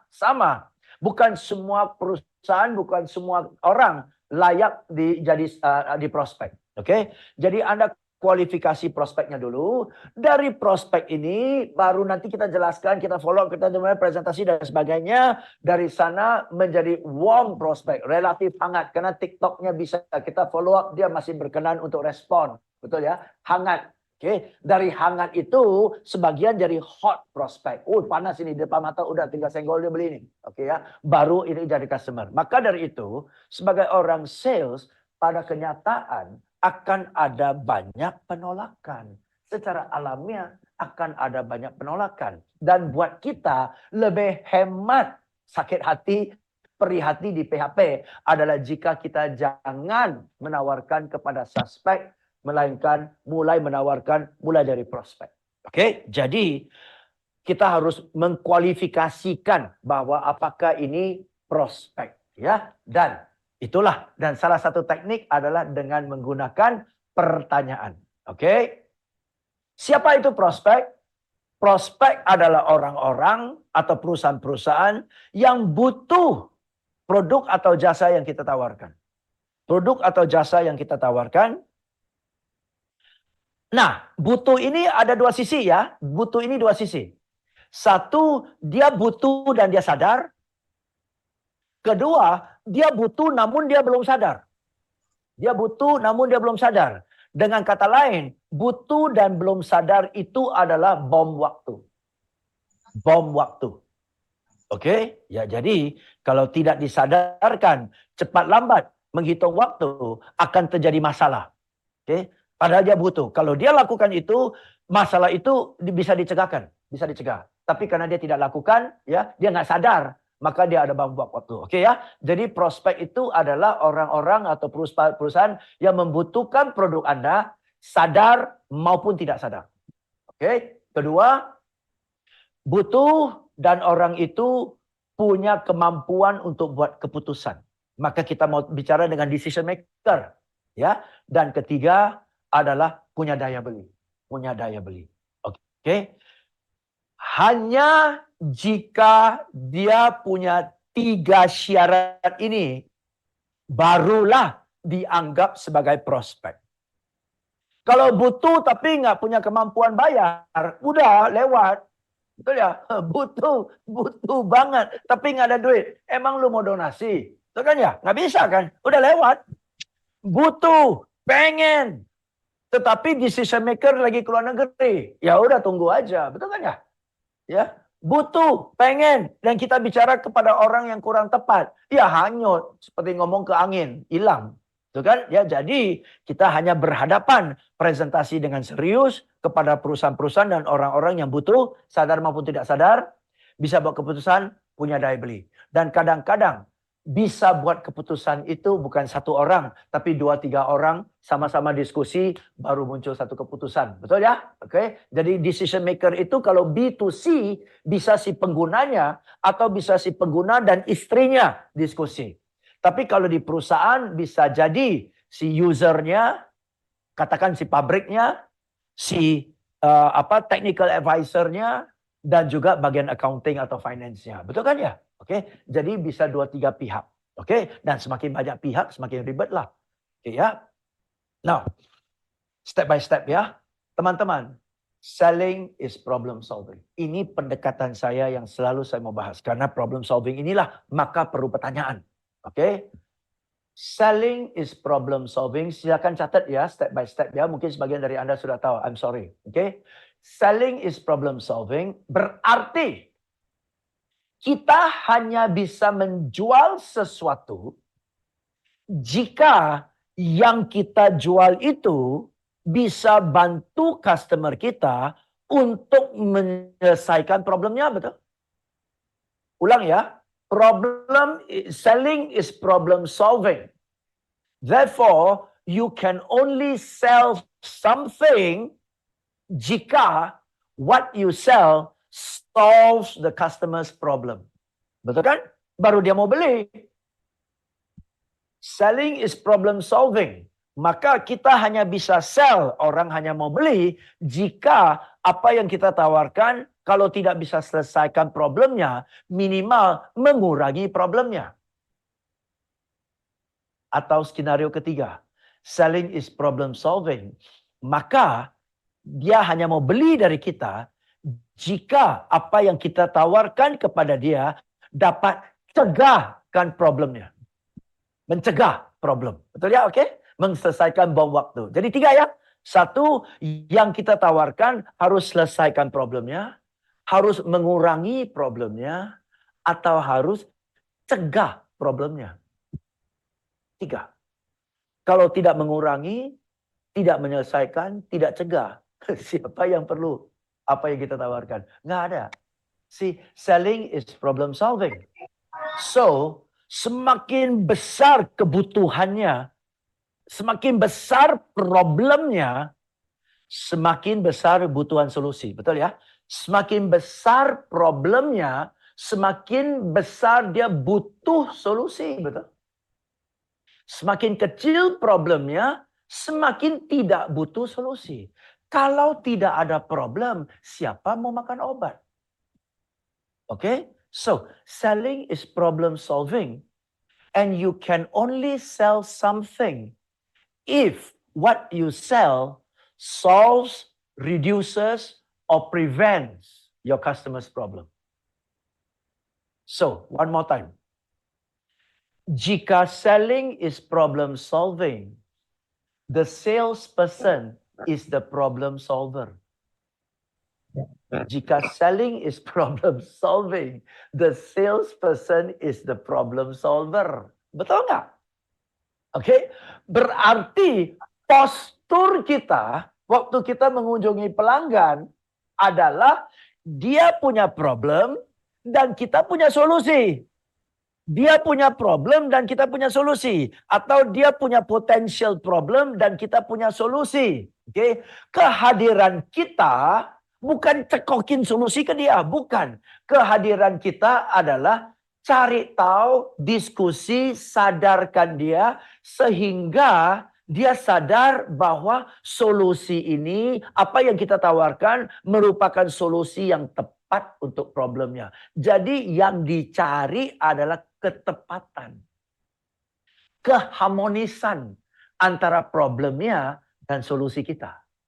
Oke, jadi antara problemnya dan produk kita, tapi produk kita nggak penting. Produk kita yang merupakan solusi buat problemnya. Maka selalu dibilang, customer tidak pernah beli produk. Customer beli produk yang merupakan solusi buat problemnya. Sepakat kan? Oke? Dan tidak akan ada terjadi pembelian jika sejak awal tidak ada problem. Oke, jadi orang sales harus bongkar sampai ada problem. Tidak ada problem, bongkar sampai dia sadar. Ini kelihatannya nggak ada problem, tapi bom waktu loh. Oke, jadi pembahasan ini, ngobrol-ngobrol di sini dengan bertanya-tanya adalah diakhiri dengan pelanggan bilang, bertanya pula, oh ya, waduh, kalau begini harus gimana dong? Oke, kalau dia akhir dengan kalau begini harus gimana dong? Berarti dia sudah buka dan siap terima penjelasan tentang solusi. Banyak orang sales belum sampai ke sini pun sudah cerita tentang produknya kan. Customer dalam kondisi tertutup. Gua nggak perlu, gua nggak butuh. Lu ngomong lagi, malas tak? Tapi kalau dia oh ya, jadi harus gimana nih Pak James? Begitu. Oh ya, harus gimana nih Pak James? Berarti sekarang gua akan penolong. Lu yang ada masalah, gua penolong kan. Tangan gua di atas kan, tangan lu di bawah kan. Oke, tangan gue di atas, tangan lu di bawah. You have the problem, I have the solution. I am here to help you. I'm on top. Tapi banyak orang sales justru hadir sebagai dia tangan di bawah. Dia berharap kemurahan hati customer untuk beli. Supaya dia terima order. Kenapa? Dia datang bukan dengan membawa solusi untuk menyelesaikan problemnya customer. Tapi justru dia datang dengan problem. Problemnya apa? Gua belum capai target. Problemnya gua belum capai target. Doang gua berharap, gua berdoa. Lo beli supaya gua capai target. Jadi customer jadi solusinya kita dong. Halo? Betul kan? Kita harus hadir jadi solusinya customer. Tangan di atas, jangan tangan di bawah. Banyak orang sales hadir sebagai tangan di bawah karena dia jual produk.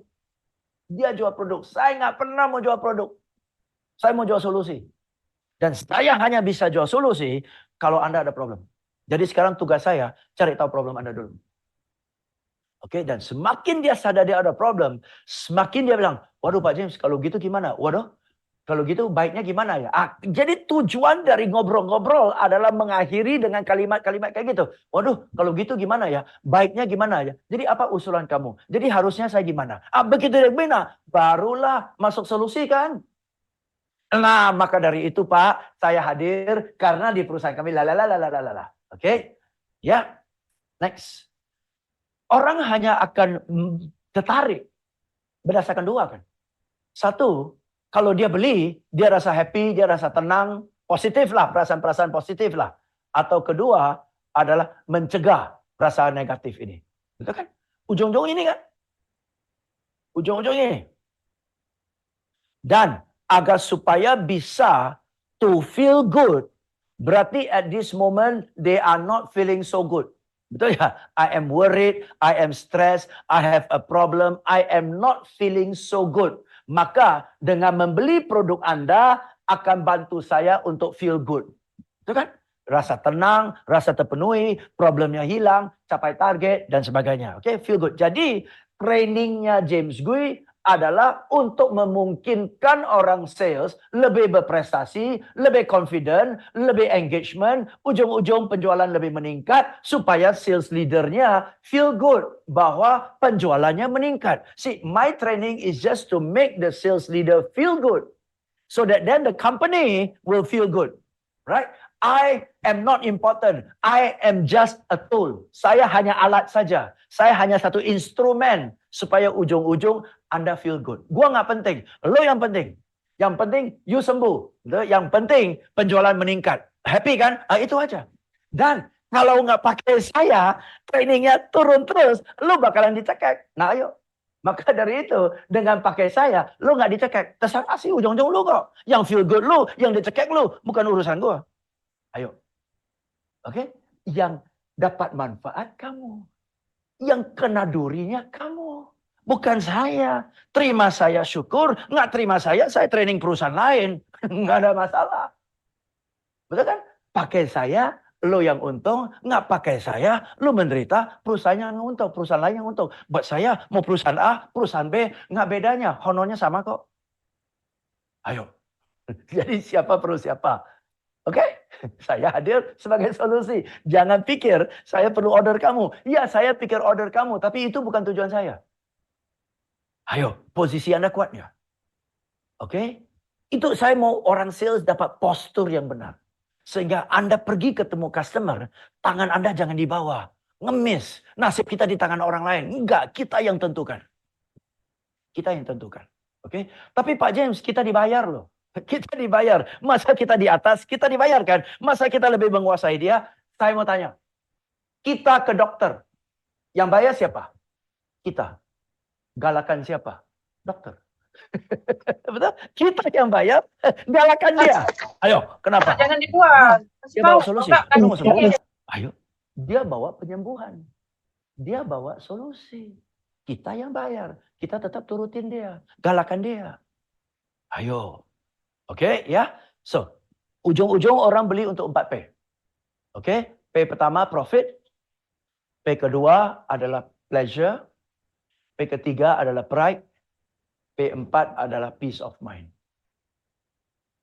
Setiap orang P-nya berbeda-beda. Dari 4P ini, kenapa enggak ada price? Kenapa enggak ada price? Sedangkan price itulah yang dibahas pagi, siang, dan malam. Karena untuk perusahaan, dia mau turunkan price supaya bisa tingkatkan profit, betul? Dengan mengurangi cost kan. Jadi ingat ya, dia mau turunkan price supaya mengurangi cost. Supaya bisa tingkatkan profit. Ujung-ujung dia mau profit meningkatkan. Kalau Anda bisa kasih dia lihat bahwa dengan harga yang sedikit lebih mahal, profitnya meningkat 2 kali lipat. Bayar nggak? Bayar sih. Betul kan? Jadi orang mau tekan price kita supaya kurangi cost. Supaya naikin profit. Ujung-ujung yang dia mau adalah naikin profit. Asal Anda bisa buktikan kepada dia bahwa dengan harga yang sedikit lebih tinggi, profit yang dia menikmati jauh lebih tinggi. Dia beli kok. Dia beli. Oke? Right? Nanti kita bahas satu persatu. Nanti kalau waktu besok saya kita banyakkan ya. Saya mau masuk ke question dulu. Oke? Ya. Dan ini. Bagian poin ini. Oke? Semakin besar problemnya, semakin butuh solusi. Yes. Dan semakin besar problemnya, semakin membutuh solusi. Ya. Semakin cepat dia akan katakan ya. Dan semakin besar problemnya, semakin mendesak butuh solusi. Semakin dia siap bayar harga yang lebih mahal kan? Oke? Kalau kita nggak ada sakit kepala, nggak bakalan beli obat sakit kepala. Tapi kalau kita ada sakit kepala sedikit, ya kita belilah satu kotak obat sakit kepala 30.000. Oke? Tapi kalau kita udah sakit kepala, berbulan-bulan, sakitnya sampai mau meledak kepala kita, dan amat sangat mengganggu kinerja kita, amat sangat mengganggu mood kita, sehingga hubungan kita dengan rekan kita udah berantakan gara-gara sakit kepala ini yang amat sangat mengganggu. Kita perlu problem dan problemnya besar. Dan obat 30.000 sudah nggak mapan. Dokter bilang kayaknya ada tumor. MRI 3 juta. Bayar kok. Bayar kok. Kenapa? Problemnya besar. Nah, kenapa saya bahas ini teman-teman? Ini. Oke? Karena kita sebagai orang sales selalu mau yang ini. Kita sebagai orang sales selalu mau jawabannya cepat dan kalau bisa siap bayar harga lebih tinggi, betul? Jangan tawar-menawar terlalu ganas. Oke? Kita sebagai orang sales mau yang sebelah kanan. Tapi dengan gambar ini Anda lihat sebelah kanan adalah akibat dari sebelah kiri, betul? Sebelah kanan adalah akibat dari sebelah kiri. Kalau sebelah kiri ada, maka akan terjadi sebelah kanan ini kan? Oke? Nah, maka dari itu kalau kita sebagai orang sales mau sebelah kanan ini, kita harus luangkan waktu untuk kembangin sebelah kanan kiri ini. If you spend more time here, Sehingga customer sadar they've got a big problem and they need a big solution. Sampai dia udah panik, dia sudah nafsu banget, dia udah pengen banget supaya problemnya cepat-cepat selesai. Dia akan cepat katakan ya. Dan berapapun harganya dia bayar. Tapi banyak orang sales mau terburu-buru di sini, mau cepat di sini, tapi nggak luangkan waktu di sini. Saya justru 70% di sini.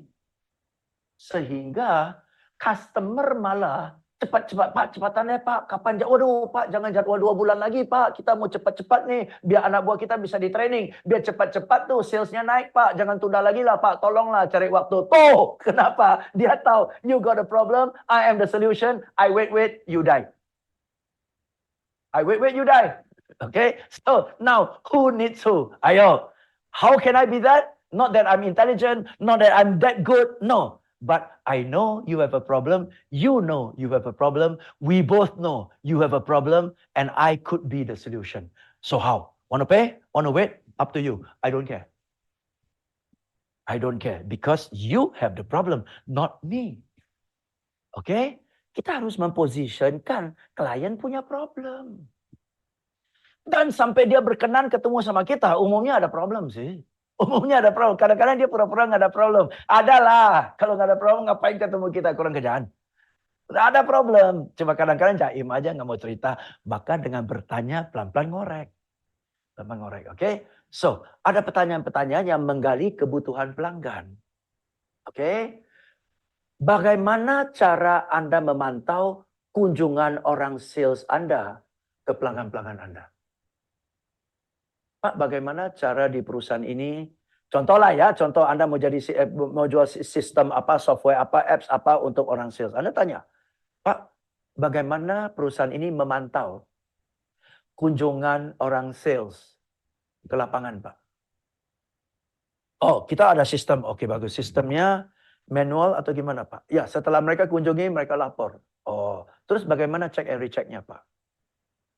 Apakah pakai sistem GPS? Karena sistem GPS supaya kita setiap waktu tahu orang sales kita ada di mana kan ya Pak ya. Ngakunya di klien, main biliar 2 jam kita juga nggak tahu kan ya Pak. Ayo Pak, kita punya sistem. Oh ya? Iya Pak. Kalau enggak, sayang loh. Produktivitas mereka mestinya bisa meningkat. Oh iya? Jadi gimana dong? Ah boleh tuh. Oke. Mulai dengan satu pertanyaan kan. Bagaimana cara Anda memantau kunjungan orang sales Anda ke lapangan? Sehingga dengan pertanyaan ini bisa muncul problem. Yang tadi dia nggak sadar, dia kira fine-fine aja. Oke, Pak, saya udah tawarkan dan udah 5 klien kami sudah gunakan software ini, apps ini, gampang banget dipraktekkan, gampang banget diimplementasikan, gampang banget diinstal. Dalam 3 bulan, produktivitas meningkat 2 kali lipat, penjualan hampir 2 kali lipat, Pak. Hanya karena kita bisa pantau. Dan oleh karena kita bisa pantau, kita bisa lebih bantu orang sales kita untuk lebih produktif, Pak. Produktivitas meningkat 2 kali lipat, penjualan meningkat hampir 2 kali lipat, Pak. Dalam kondisi sulit ini loh, Pak. Oh ya? Gimana caranya? Gimana cara? Sekarang siapa butuh siapa? Ayo. Mau nggak? Mau nggak? Ayo kan? Ya, Pak, kenapa Bapak tertarik? Iya dong, naik 2 kali lipat. Emang sekarang gimana? Wih, sekarang gue diomelin lu nggak capai target. Now you have a problem. Not me. I have a solution. Oke, see? Dengan pertanyaan kayak gitu. Ya, berapa persen gaji karyawan dibandingkan dengan omset?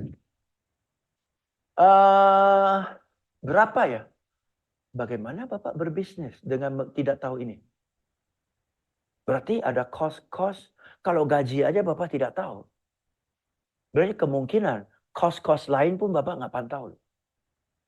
Jadi bisa jadi dalam kondisi sulit ini, di mana omset susah tercapai, caranya untuk tetap mempertahankan profit adalah lebih pengiritan kan ya.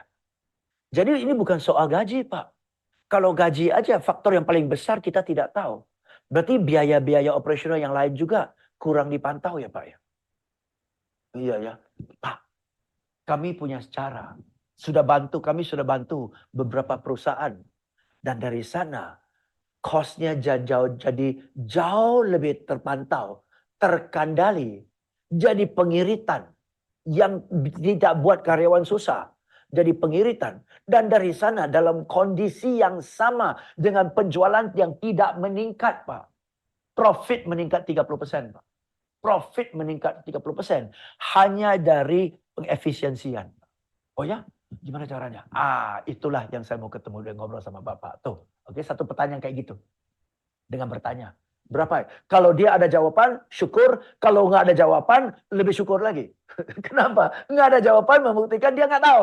Bagaimana lu mengelola bisnis dengan nggak tahu? Betul kan? Iya, perlu tahu. Nah, perlu tahu, perlu kita. Oke. Berapa pengeluaran Anda setiap tahun untuk biaya kesehatan? Oke. Hah? Mahal banget, Pak. Oh ya? Mestinya gimana? Udah kena tuh. Mestinya gimana? Udah kena tuh. Oke. Hah? Mahal banget, Pak. Buset. Ini untuk berapa karyawan? Hah? Untuk 50 karyawan sebesar ini. Astaga. Klien-klien saya yang jumlah karyawannya lebih banyak. Biayanya separuh loh, Pak. Oh ya? Gimana caranya? Aha. Tuh kan. Aha. Jadi kagetin. Udah. Oke. Nggak ada terima kasih atas waktu dan kesempatan yang diberikan. Kami dari perusahaan ini, tujuan kami hari ini. Lewat lah. Oke. Tembak aja dengan pertanyaan. Bikin dia kaget atau galau. Oke. Berapa kali mesin-mesin Anda yang sekarang ini membutuhkan perbaikan dalam setahun? Oh ya? Wow. Cukup tinggi ya biaya maintenance-nya ya. Oh ya? Emang ini tinggi? Iya, Pak. Oke. Bikin galau lagi. Oke. Berapa rata-rata umur kendaraan yang sedang Anda mengemudi sekarang? Fleetnya perusahaan. Ya, kendaraan mobil dinas. Rata-rata umurnya berapa sih? Wah, umur segitu. 1 tahun lagi. Biaya perawatannya melonjak pasti. Pak, kami ada solusi. Sehingga bisa dicegah biaya perawatannya meningkat, Pak. Oh ya, gimana caranya? Gitu. Oke ya. Jadi ini pertanyaan-pertanyaan. Yang silakan, ini contoh saja nih, contoh saja. Silakan Anda PR-nya duduk bersama tim Anda. Ya nanti hari Rabu pagi kita akan kirim contoh-contohnya. Atau kalau Anda sudah foto, silakan besok pagi sudah bisa diskusi dengan tim Anda. Kira-kira pertanyaan-pertanyaan kayak gini, bagaimana kita kira pertanyaannya? Supaya kita bisa pakai pertanyaannya. Dengan melontarkan satu pertanyaan, sudah bikin pelanggan mikir. Okay?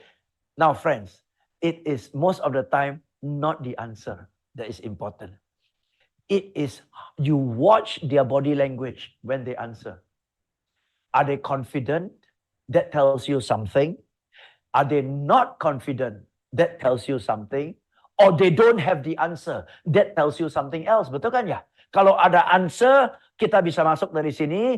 Kalau ada answer tapi nggak yakin, kita bisa masuk dari sana. Kalau tidak ada jawaban, kita bisa masuk. Jadi dari 3 sisi kita masuk. Tapi masuk dari mana? Gua nggak tahu, tergantung jawabannya. Oke, jadi kita harus tanya dulu supaya kita tunggu jawaban. Dan menjawab adalah jawaban. Jawaban yang tidak meyakinkan adalah jawaban. Tidak ada jawaban pun jawaban. Betul kan? Oke, jadi kita hanya tahu dari bertanya. Kalau nggak gimana, kita bukan paranormal kok. Nah, banyak orang sales, ajaibnya, tanpa tanya, dia udah tahu apa yang harus ngomongin. Gua nyerah dah, terlalu pintar orang sales itu. Oke, saya aja nggak berani. Ya, tapi banyak orang sales ya hebat ya. Tanpa bertanya dia udah tahu loh apa yang harus ngomongin. Pantesan ditolak.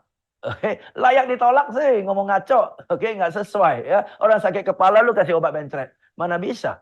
Oke, ya. So, cari tahu customers kebutuhan ya. Kira-kira, ini contoh ya. Kira-kira berapa sering orang sales Anda diberikan training? Oh, sering Pak, 3 bulan sekali. Atau, wah, sekali-sekali Pak, tergantung. Oh, jarang sih Pak. Apapun jawabannya kan, itu catat. Oke. Bagaimana cara Anda menentukan topik training yang dibutuhkan? Ini pertanyaan gampang. Oh, sudah ada jadwalnya. Oke, bagus. Oh, 3 bulan sekali. Kayaknya pinter banget. Bagaimana Anda menentukan topik training? Apakah sesuai dengan jadwal? Atau sesuai dengan hasil di lapangan? Ayo. Hasil di lapangan penjualan turun. Apakah yang dikasih training motivasi? Sering yang terjadi begitu kan? Penjualan turun, obatnya motivasi. Tunggu dulu. Yang bikin penjualan turun apa? Apakah karena dia dasarnya tidak termotivasi? Atau yang bikin penjualan turunnya adalah dia sudah termotivasi, tapi karena keterampilannya tidak memadai, akibatnya ditolak, maka tidak dimotivasi. Betul ya? Tidak termotivasi. Nah, kalau obatnya motivasi, oh tetap nggak bisa kok. Tetap nggak bisa, tetap ditolak kok. Karena masalahnya bukan tidak termotivasi, tapi masalahnya kurang keterampilan. Dan banyak training. Oh, penjualan turun. Oh, motivasi. Sedikit-dikit motivasi. Motivasi bukan segalanya. Oke ya. Oke. Kalau dia main bulu tangkis, ya backhand-nya lemah. Masa lu duduk sama dia, semangatin? Enggak kan kasih latihan backhand, betul kan ya? Mana ada semangatin melulu, betul? Tapi di dunia training, di dunia karyawannya, selalu ada masalah apa aja, motivasi. Ada masalah apa, motivasi. Nggak bisa, oke? Obatnya salah. Oke, jadi kita tanya, bagaimana cara Anda menentukan topik yang ditrainingin? Oke, terus kita tanya lagi, bagaimana cara Anda menentukan siapa yang harus mengikuti training yang mana? Oh, semua ikut Pak, semua ikut. Oh, waras nggak waras ikut semua ya? Oh ya, oke lah. Ini pabrik kali, bukan orang. Mass production. Betul kan? Dari 2-3 pertanyaan ini, tiba-tiba dia tahu, oh shit, we are doing it wrong. Oh shit, we are doing it wrong. Oke, bagaimana cara Anda menentukan siapa trainer yang paling layak membawa training tersebut? Dan ajaibnya di perusahaan-perusahaan, training department, satu orang mengajar semua topik. Satu trainer mengajar semua topik. Dari hulu sampai hilir sales, satu trainer itu. Dan ajaibnya, trainer itu pintar baca, kopas dari buku, terjun ke lapangan, tetap nggak bisa jualan. Oke, maka orang sales, alah lu pintar, lu aja jualan, lu aja nggak bisa. Betul kan ya? Jadi kadang-kadang orang sales malas ikut training yang diberikan oleh perusahaan. Karena dia tahu yang ngajar itu nggak ada jam terbang. Oke, nggak ada jam terbang. Oke ya, jadi nggak relevan, terlalu teori. Oke, bagaimana cara Anda mengukur return on training investment? Sudah bayar trainer, sudah bayar tempat, 30 orang sales Anda 2 hari nggak kerja. Itu duit semua loh itu. Belum lagi kue, belum lagi makanan, belum lagi minuman. Oke, itu duit semua. Bagaimana Anda mengukur kembali modalnya? Ayo. Dan kalau tidak kembali modal, yang salah siapa? Orang salesnya, topiknya, atau trainernya? Sekira sudah kasih motivasi kok penjualan nggak naik? Ya kan obatnya bukan motivasi, obatnya keterampilan. Betul kan? Nah, bagaimana ukur? Begitu dia blank, tenang Pak.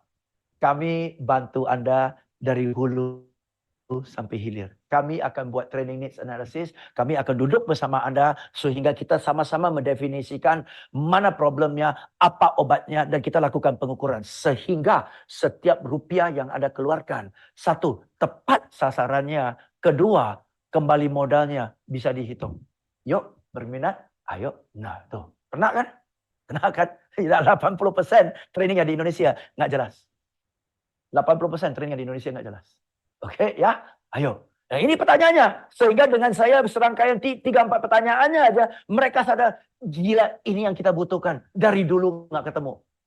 Betul kan? Bayar. Pasti. Karena dia sadar, selama ini buang-buang duit training hasilnya nggak jelas. Dia udah tahu kok. Oke, nah itu contoh-contohnya kan. Nah next. Pertanyaan yang menunjukkan you punya potential problem. Katakan, saya jual asuransi. Oke? Dan saya tanyakan. Ya. By the way, Pak Eko, jika terjadi sesuatu terhadap diri Anda besok, berapa hutang yang masih perlu dilunasin ya, Pak? Dan siapa yang akan melunaskan hutang ini, Pak? Rumah lu masih nyicil kan? Mobil masih nyicil kan? Kartu kredit masih nyicil kan? Motor masih nyicil kan? Pak, selama kita hidup bisa cicil. Begitu kita meninggal, semua cicilan jatuh tempo, Pak. Siapa yang akan bayar, Pak? Pak, kita duduk yuk, ngobrolin yuk. Proteksi. Betul kan? Itu pertanyaan aja. Kalau terjadi sesuatu terhadap Anda besok, berapa hutang yang masih perlu dilunaskan? Siapa yang akan melunaskannya? Ayo, kalau enggak mobil disita, rumah disita. Oke? Rumah itu bukan milik Anda. Buktinya, sertifikat rumah masih belum di tangan Anda. Mobil itu bukan milik Anda. Buktinya, BPKB masih bukan di tangan Anda. Semua di bank. Berarti Anda tinggal di rumah milik bank. Anda pakai mobil yang milik leasing. Bukan punya lo. Belum lunas kok. Ayo. Nah. Oh shit. Betul kan? Nah. Lu proteksi. Saya jual asuransi. Ngomong asuransi enggak? Enggak. Oke? Apakah putra-putri Anda berencana nanti kuliah di Indonesia atau luar negeri? Kayaknya di luar negeri deh. Oke, bagus. Kira-kira Singapura, Malaysia, China, Taiwan, Australia, Amerika? Kayaknya dia mau ke Amerika. Oh, sekarang dia usia berapa? Sekarang dia usia 16. Berarti kalau COVID selesai 2 tahun lagi ya ke Amerika ya. Oke, ke Amerika ya. Oke, Pak. Oke, saya akan kirim ke Bapak deh satu tabel kuliah di Amerika 3 tahun dengan uang kuliah, dengan uang biaya hidup, ongkos pesawat, 2 tahun dari sekarang. Berapa perlunya? Oke, kita kirim. Buset, gede juga ya? Iya, Pak. Oke, kalau terjadi sesuatu terhadap Bapak besok, apakah cita-citanya masih terwujud, Pak? Yuk, kita duduk yuk. Oke, you see, I'm telling you a future problem. Oke? Dengan pertanyaan yang membawa kita ke future. Ini contoh saja. Oke, jadi ada problem sekarang, oke, problem sekarang dan ada problem masanya akan datang. Bom waktu ini, bom waktu. Kalau nggak ditangani nanti bom waktu. Oke, jadi pertanyaan-pertanyaan seperti inilah yang membantu kita, saya cek ya, membantu kita cari bahwa dia perlu. Dan dengan pertanyaannya, dia sendiri sadar dia perlu. Nah, kalau dia sendiri sadar bahwa dia ada problem, dia akan tanya, lalu gimana? Kita hadir sebagai solusi kan? Udah jauh lebih gampang. Kehadiran kita di-appreciate. Kita sudah mulai berdialog. Bukan saya presentasi dan dia acuh tak acuh, bertantang bertenteng, kayaknya sombong banget gitu loh. Dan saya jadi rendah. Nggak mau saya. Kita mitra. Anda punya kebutuhan, saya punya solusi. Kalau nggak ada kebutuhan, kita ngobrol-ngobrol aja, saya nggak mau jualan. Kalau nggak ada kebutuhan, ngapain saya jualan? Betul kan? Tapi kalau ada kebutuhan, yuk kita berdialog. Saya bermitraan. Oke ya. Dan satu lagi, ya kita mau cari tahu siapa yang bertanggung jawab di sini ya. Questions ini terakhir untuk malam ini ya. Questions to find out the decision maker. Tanyalah. Siapa yang membuat keputusan, final decision? Siapa yang membuat final decision? Apakah Wapres, ya Wakil Presiden Direktur, atau bagian pembelian? Siapa yang buat final decision di sini? Oke. Sebelum membuat keputusan, ya beliau ini berdiskusi dengan siapa saja. Sehingga kita bisa cari tahu orang-orang yang mempengaruhi decision maker. Ini, oke. Sebelum beliau buat keputusan, biasanya beliau berdiskusi dengan siapa saja. Nah, dari sana kita tahu siapa yang mempengaruhi decision maker. Oke? Bagaimana proses decision making yang ada di perusahaan Anda? Apakah kalau satu orang memutuskan ya, semua akan ya? Jadi keputusan di tangan satu orang? Atau tetap perlu proses diskusi satu lapis, 2 lapis, satu tingkat per tingkat? Ya, atau ada syarat-syarat tertentu. Ya, kadang-kadang di perusahaan ada syarat-syarat tertentu. Harus terdaftar, harus ada ISO-nya, harus bersertifikasi dan sebagainya kan ya. Apakah ada syarat-syarat tertentu? Barulah penawaran kami dipertimbangkan. Ya, atau ada budget-budget tertentu. Oke, ya. Siapa yang bertanggung jawab atas ya quality control-nya, dan sebagainya. Oke, ini semua pertanyaan-pertanyaan yang berkaitan dengan decision maker. Satu, siapa buat keputusan? Kedua, siapa yang mempengaruhi decision maker-nya? Oke, siapa yang didengerin oleh si pembuat keputusan? Dan ketiga, adalah proses pembuat keputusan. Cepat atau lambat. 2 bulan, 3 bulan, 5 bulan. Supaya kita jangan terlalu excited terlalu dini. Jangan terlalu semangat. Sehingga nafas kita kira 1 bulan. Ternyata 6 bulan. Betul, nafas kita udah kendor tuh. Okay? Atau karena kita nggak sadar 4 bulan. Kita kira 1 bulan. Semua diskonnya udah kita kasih jor-joran. Tapi itu hanya tahap pertama. Nanti ada 3 tahap lagi. Mati dah, peluru udah habis.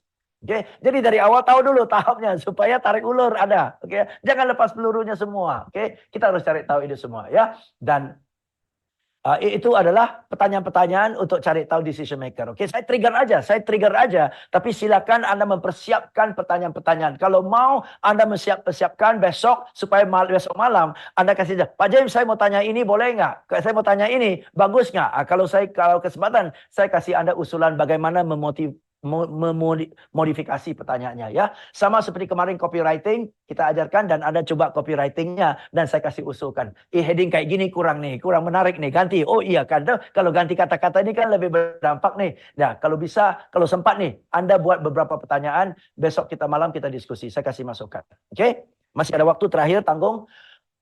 Pertanyaan-pertanyaan untuk cari tahu motivasi dia untuk beli. Oke? Kebutuhan, needs berdasarkan problem, tapi motivasi adalah want, keinginan. Apa yang buat dia pengen? Apa yang buat dia pengen? Butuh sama pengen beda-beda. Oke, ya? Cari tahu. Mana model favorit Anda? Nah, kalau model favorit dia udah lebih besar kemungkinan dia pilih itu, betul? Jadi kita arah ke sana. Oke? Jika Anda mampu beli 2 dan bukan hanya 1, mana yang menjadi pilihan kedua?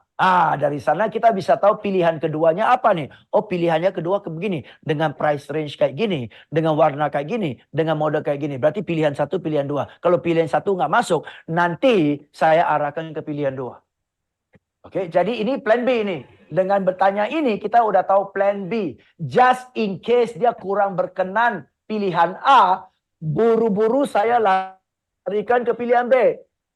Jangan pilihan A, dia udah telanjur bilang tidak mau. Orang sudah telanjur ngomong tidak mau. Baru kita cari kalau ini nggak mau, maunya apa. Udah malas dia diskusi. Dia udah telanjur bilang nggak mau. Tapi sebelum dia bilang tidak mau, buru-buru cari pilihan kedua. Sehingga begitu ada tanda-tanda pilihan pertama sudah tidak masuk, lari ke pilihan 2. Oke, jadi ini bisa jadi plan B-nya, oke? Nah, jadi jika Anda mampu beli 2 dan bukan hanya 1, mana yang menjadi pilihan kedua? Dengan demikian kita udah tahu. Kalau ternyata yang pertama nggak masuk ke budget, cepat-cepat lari kedua. Oke? Oke. Berapa banyak uang atau berapa banyak waktu yang Bapak bisa hemat dari menggunakan produk ini? Wih, kalau saya pakai produk ini bisa hemat setiap hari 1 jam. Wih, signifikan banget ya Pak ya. Dan gitu ya. Dengan demikian setiap bulan saya bisa hemat 2 kali maintenance. Setiap kali maintenance 10 juta. 2 kali maintenance sudah 20 juta. Setiap bulan saya hemat 20 juta. Oh ya? Nah, jadi dia yang ceritakan manfaat yang bakalan dia dapat. Ini tekniknya adalah buat dia yang ceritakan manfaat yang dia bakalan dapat. Ingat ya, ini semua dalam bentuk pertanyaan loh. Oke? Di manakah akan... Bu... Nah, Ibu kalau dapat rumah ini, Ibu mau letak kursi favorit Ibu di mana? Kalau jadi Pak, kursi favoritnya di sini aja ya Pak ya. Biar saya bisa duduk di sini, bisa lihat TV di sini, sana akuarium, sana lihat pemandangan. Enak juga ya. Berarti dia sudah kebayang, dia ada dalam punya rumah ini. Oke, jadi jangan, Bu, ayo beli rumah ini bagus. Jangan, nggak perlu. Nggak perlu. Bu, kalau rumah sudah jadi, sofa favorit Ibu mau ditempatkan di mana? Kayaknya di sini deh Pak ya. Dia udah termotivasi nih. Kayaknya di sini deh Pak. Karena kalau di sana cahaya matahari silau juga ya. Di sini kan nggak kena nih. Kita duduk di sini enak, sini enak. Bagus loh Pak kalau di sini bagus ya. Udah termotivasi dia. Oke. Banyak agen properti nggak ngerti teknik yang ginian. Nggak ngerti teknik yang ginian. Agen properti malah ajak tour kayak turis guide. Ini ruang tamu. Ya, ini kamar mandi. Ini dapur. Pelanggan layak tersinggung loh. Emang gue buta, gue nggak tahu ini WC. Betul kan ya? Banyak orang sales. Ini kamar utama. Nah, kamar utamanya ada WC. Untung lu bilang, ini wastafel ya. Gue udah hampir mau cuci muka di sana. Gila kan? Oke. Ini dapur. Untung lu bilang dapur. Gue sudah hampir mau pasang ranjang. Banyak orang sales properti. Dia nggak jual properti loh. Dia tour guide loh. Ini kamar utama. Ini ada 2 kamar tidur, ini WC, ini dapur, ini kamar pembantu. Oh, ini kamar pembantu. Saya udah hampir mau masukin berangkas ke sana. Konyol, betul ya? Sini bisa jemur matahari karena sini terbuka. Oh, bisa jemur matahari, bisa jemur karena terbuka ya. Oke, saya kira terbuka supaya kalau hujan saya mau mandi di sana. Konyol, betul ya? Jadi banyak orang sales nggak bisa jual seperti itu. Lucu deh, kasihan saya lihat mereka. Oke, karena mereka nggak tahu bagaimana memotivasi pelanggan, ya. Oke, seandainya saya seorang pesulap dan dapat mengubah segala sesuatu dalam perusahaan Anda, situasi, jadwal, operasi, pengelolaan dan sebagainya, apa yang Anda inginkan untuk diubah? Wah, dengan pertanyaan ini muncul keinginan dia, kerinduan dia yang paling mendesak. Betul kan? Nah, dengan pertanyaan ini muncul nih motivasinya, prioritasnya. Siapa yang Anda suruh menyampaikan pesan ini bila tiba-tiba terjadi sesuatu terhadap diri Anda? Bagaimana Anda mempercayakan mereka? Ini adalah menunjukkan siapa orang tangan kanannya dia. Siapa orang tangan kanannya dia. Oke, jadi pertanyaan-pertanyaan kayak gini bisa cari motivasi. Dan terakhir, cari motivasi. Oke, Pak Susanto, pelanggan-pelanggan saya pasti beli dengan alasan yang berbeda-beda. Dari 4 kriteria ini, pilih 2 yang paling penting buat Anda. Apakah Anda akan beli ini karena utamakan profit? Ya, saya Susanto, Atau Pak. Anda beli ini utamakan pleasure? Anda beli ini utamakan prestige? Atau Anda beli ini supaya tenang? Saya yakin semua orang beli karena 4 alasannya. Namun dari 4-nya, silakan pilih 2 yang paling utama buat Anda. Mana yang paling utama, Pak? Profit, pleasure, prestige, atau peace of mind? Mana, Pak? Dari sana Anda tahu prioritasnya. Dan mulai dari itu, presentasinya gosok kedua pilihan itu. Gosok kedua pilihan itu. Setiap kata-katanya lari ke pilihan itu. Pleasure, prestige misalnya. Atau saya beli supaya tenang. Maka dari itu Pak, dengan produk ini Bapak akan jadi lebih tenang. Karena dia pilih tenang. Kalau dia pilih happy, maka dari itu dengan menggunakan ini, happy banget Pak, menikmati banget Pak. Pakai kata yang dia pilih. Oke? Karena orang beli karena 4P kan. Profit, pleasure, pride, peace of mind. Tuh. Oke? Dari sana saya tahu. Selanjutnya, setiap saya menjelaskan, mana yang saya gosok. Karena saya sudah tahu prioritasnya. Saya sudah tahu motivasinya. Oke, dan itu semua dari pertanyaan. Jadi teman-teman, untuk mensummary. Ketika kita ketemu dengan pelanggan, kita ingin tahu, silakan catat ya, ini summary aja. Kebutuhannya, daya belinya, decision maker-nya, keinginannya, prioritasnya. Berkaitan dengan decision maker kan ada 3 ya, decision maker, influencer, and decision making prosesnya. Oke, terakhir prioritasnya. Ya. Dan keenam, ya, problem-problem yang dia ada. Keinginan sebesar apa untuk menyelesaikan problemnya. Dan kalau perlu, suppliernya. Sekarang suppliernya siapa saja. Pasti sudah ada supplier, nggak mungkin nggak ada supplier. Betul ya? Pasti sudah ada supplier, pasti sudah ada vendor. Dan kalau sudah ada vendor, masih ada waktu ya, saya tambah dikit deh. Kalau sudah ada vendor, kita mau tahu hubungan dia dengan vendornya seakrab apa, betul? Karena kalau hubungan dia sama suppliernya akrab banget, susah kita masuk. Tapi hubungan dia sama suppliernya agak renggang, lebih gampang kita masuk, betul? Tapi nggak mungkin kita tanya, Pak, hubungan Anda dengan supplier seakrab apa? Seerat apa? Kan susah dia jawab juga. Betul ya? Dan nggak mungkin dia bilang parah banget hubungan gua. Udah berantakan dah. Oke? Nggak mungkin dia bilang. Oke? Jadi pertanyaannya begini. Untuk mengetahui hubungannya dengan suppliernya. Pak, supplier Bapak yang Bapak pakai rata-rata untuk satu produk ini, 1 supplier atau 4 supplier? Atau lebih dari 1?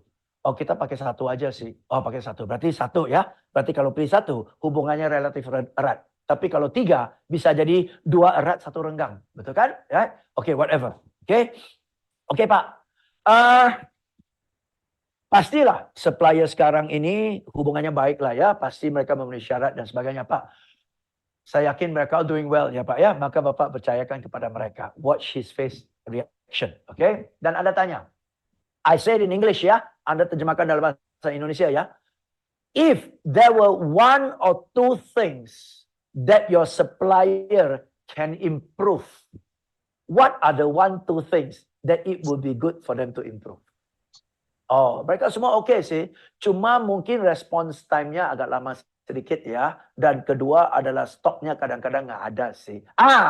Jadi areas of improvement adalah pengakuan kelemahannya di sana.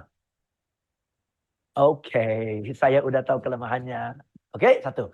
Oke, Pak, di merekanya orang salesnya dari awal sampai sekarang satu orang atau sudah ganti berapa kali? Oh, dari awal sampai sekarang satu orang. Oh ya, oke. Waduh, parah. Setiap kali datang orang salesnya ganti. Oke. Oke. Kalau satu, hubungannya erat, betul? Tapi waduh, setiap kali ganti melulu. Kayaknya mereka ada problem di sana. Turnovernya tinggi banget loh, orang salesnya. Berarti mustahil kalau setiap kali ganti, hubungannya erat. Mustahil. Oke? Right? You got it now. Right? Pak, orang sales yang melayani Anda siapa namanya? Oh, namanya Eko. Namanya Eko. Oh, Eko orangnya baik, jujur, orangnya rajin, telaten banget ya. Terakhir dia merit, saya datang loh. Waduh, baru dikarunia putra. Mampus dah. Sampai sedekat itu. Betul ya? Sampai sedekat itu. Lo mau masuk susah dicongkel. Kenapa? Udah kenal Ekonya, pergi ke pesta pernikahan, Eko punya anak pun dia sadar. Oke ya. Tapi kalau sebaliknya, siapa yang namanya terakhir itu agak tinggi sih orangnya berkumisan. Siapa namanya? Habis mereka ganti terus sih. Kalau begitu renggang hubungannya. Betul kan? Jadi dengan satu dua pertanyaan kayak gitu, Anda sudah tahu, asik, ini gampang masuk, ini buset, PR-nya berat ini. Akrab banget, erat banget. Betul ya? Oke. Jadi dengan pertanyaan, sekali lagi dengan pertanyaan-pertanyaan. Kalau nggak gimana tanya? Ayo kita tahu. Nggak bisa kan? So you see, you need to know all this. And to know all that, you need to have questions. Untuk satu informasi, perlu 2-3 pertanyaan. Kalau ada 5 informasi, udah perlu 15 pertanyaan. Tapi ajaibnya orang sales ketemu pelanggan tanpa pertanyaan. Hebat, gua salut. Oke, ya. So, mulai dari hari ini ya Anda sadar, Anda mengerti lah perlu pertanyaan. Okay, so please PR-nya adalah siapkan pertanyaan-pertanyaan untuk masing-masing kategori. Oke, untuk Anda yang sudah foto, Anda bisa take action. So, mudah-mudahan sesi ini bermanfaat buat Anda. Jika Anda rasa bermanfaat, silakan teman-teman post di IG story Anda dan tag ke saya. Oke, saya paling suka kalau saya baca dari cerita IG story Anda, apa manfaat yang Anda dapat dari sesi malam ini. Ya, supaya saya lihat, oke, ini bermanfaat, besok saya lebih arah ke sana. Oke, silakan post di IG story Anda dan tag ke saya. Oke, tag ke saya ya, @JamesGui. Oke, thank you so much. Sorry, malam ini banyak ceritanya ya. Oke, thank you so much Pak Mr. James Gui untuk sesi pada malam hari ini. Wah, daging semua nih ya. Dan tentunya saya sudah melihat banyak sekali pertanyaan di kolom chat. Wah, sudah ada banyak nih ya. Tapi tenang saja, tadi saya sudah foto, saya sudah save. Nanti pertanyaannya akan dijawab oleh Mr. James Gui di sesi esok hari. Jadi tentunya Bapak Ibu sekalian, saya mau mengingatkan kembali, tadi ada PR ya dari Mr. James Gui. Terus juga jangan lupa tadi setiap catatan yang Bapak Ibu sudah tulis, ataupun beberapa tadi PPT yang sudah difoto, mungkin Bapak Ibu mau share, silakan share di Instastory Bapak Ibu sekalian, dan jangan lupa tag Mr. James Gui di @JamesGui dan juga @JamesGui Success Center. Dan Mar, yes, sebelum Pak. kita tutup malam ini, Mar, saya mau ucapkan terima kasih kepada begitu banyak teman-teman yang berkenan dari awal sampai akhir on cam. Ya, saya mau sebut Ibu Dewi Puspa. Ibu Dewi, thank you so much dari awal sampai akhir. Anda buat saya semangat loh Bu, liatin wajah Anda terus ya, Anda konsentrasi, Anda mangguk-mangguk, itu yang buat saya semangat Bu. Thank you so much. Ada Ibu Linda Alin, ya Ibu Linda jauh-jauh dari San Francisco ya, backgroundnya Golden Gate Bridge terus. Thank you so much.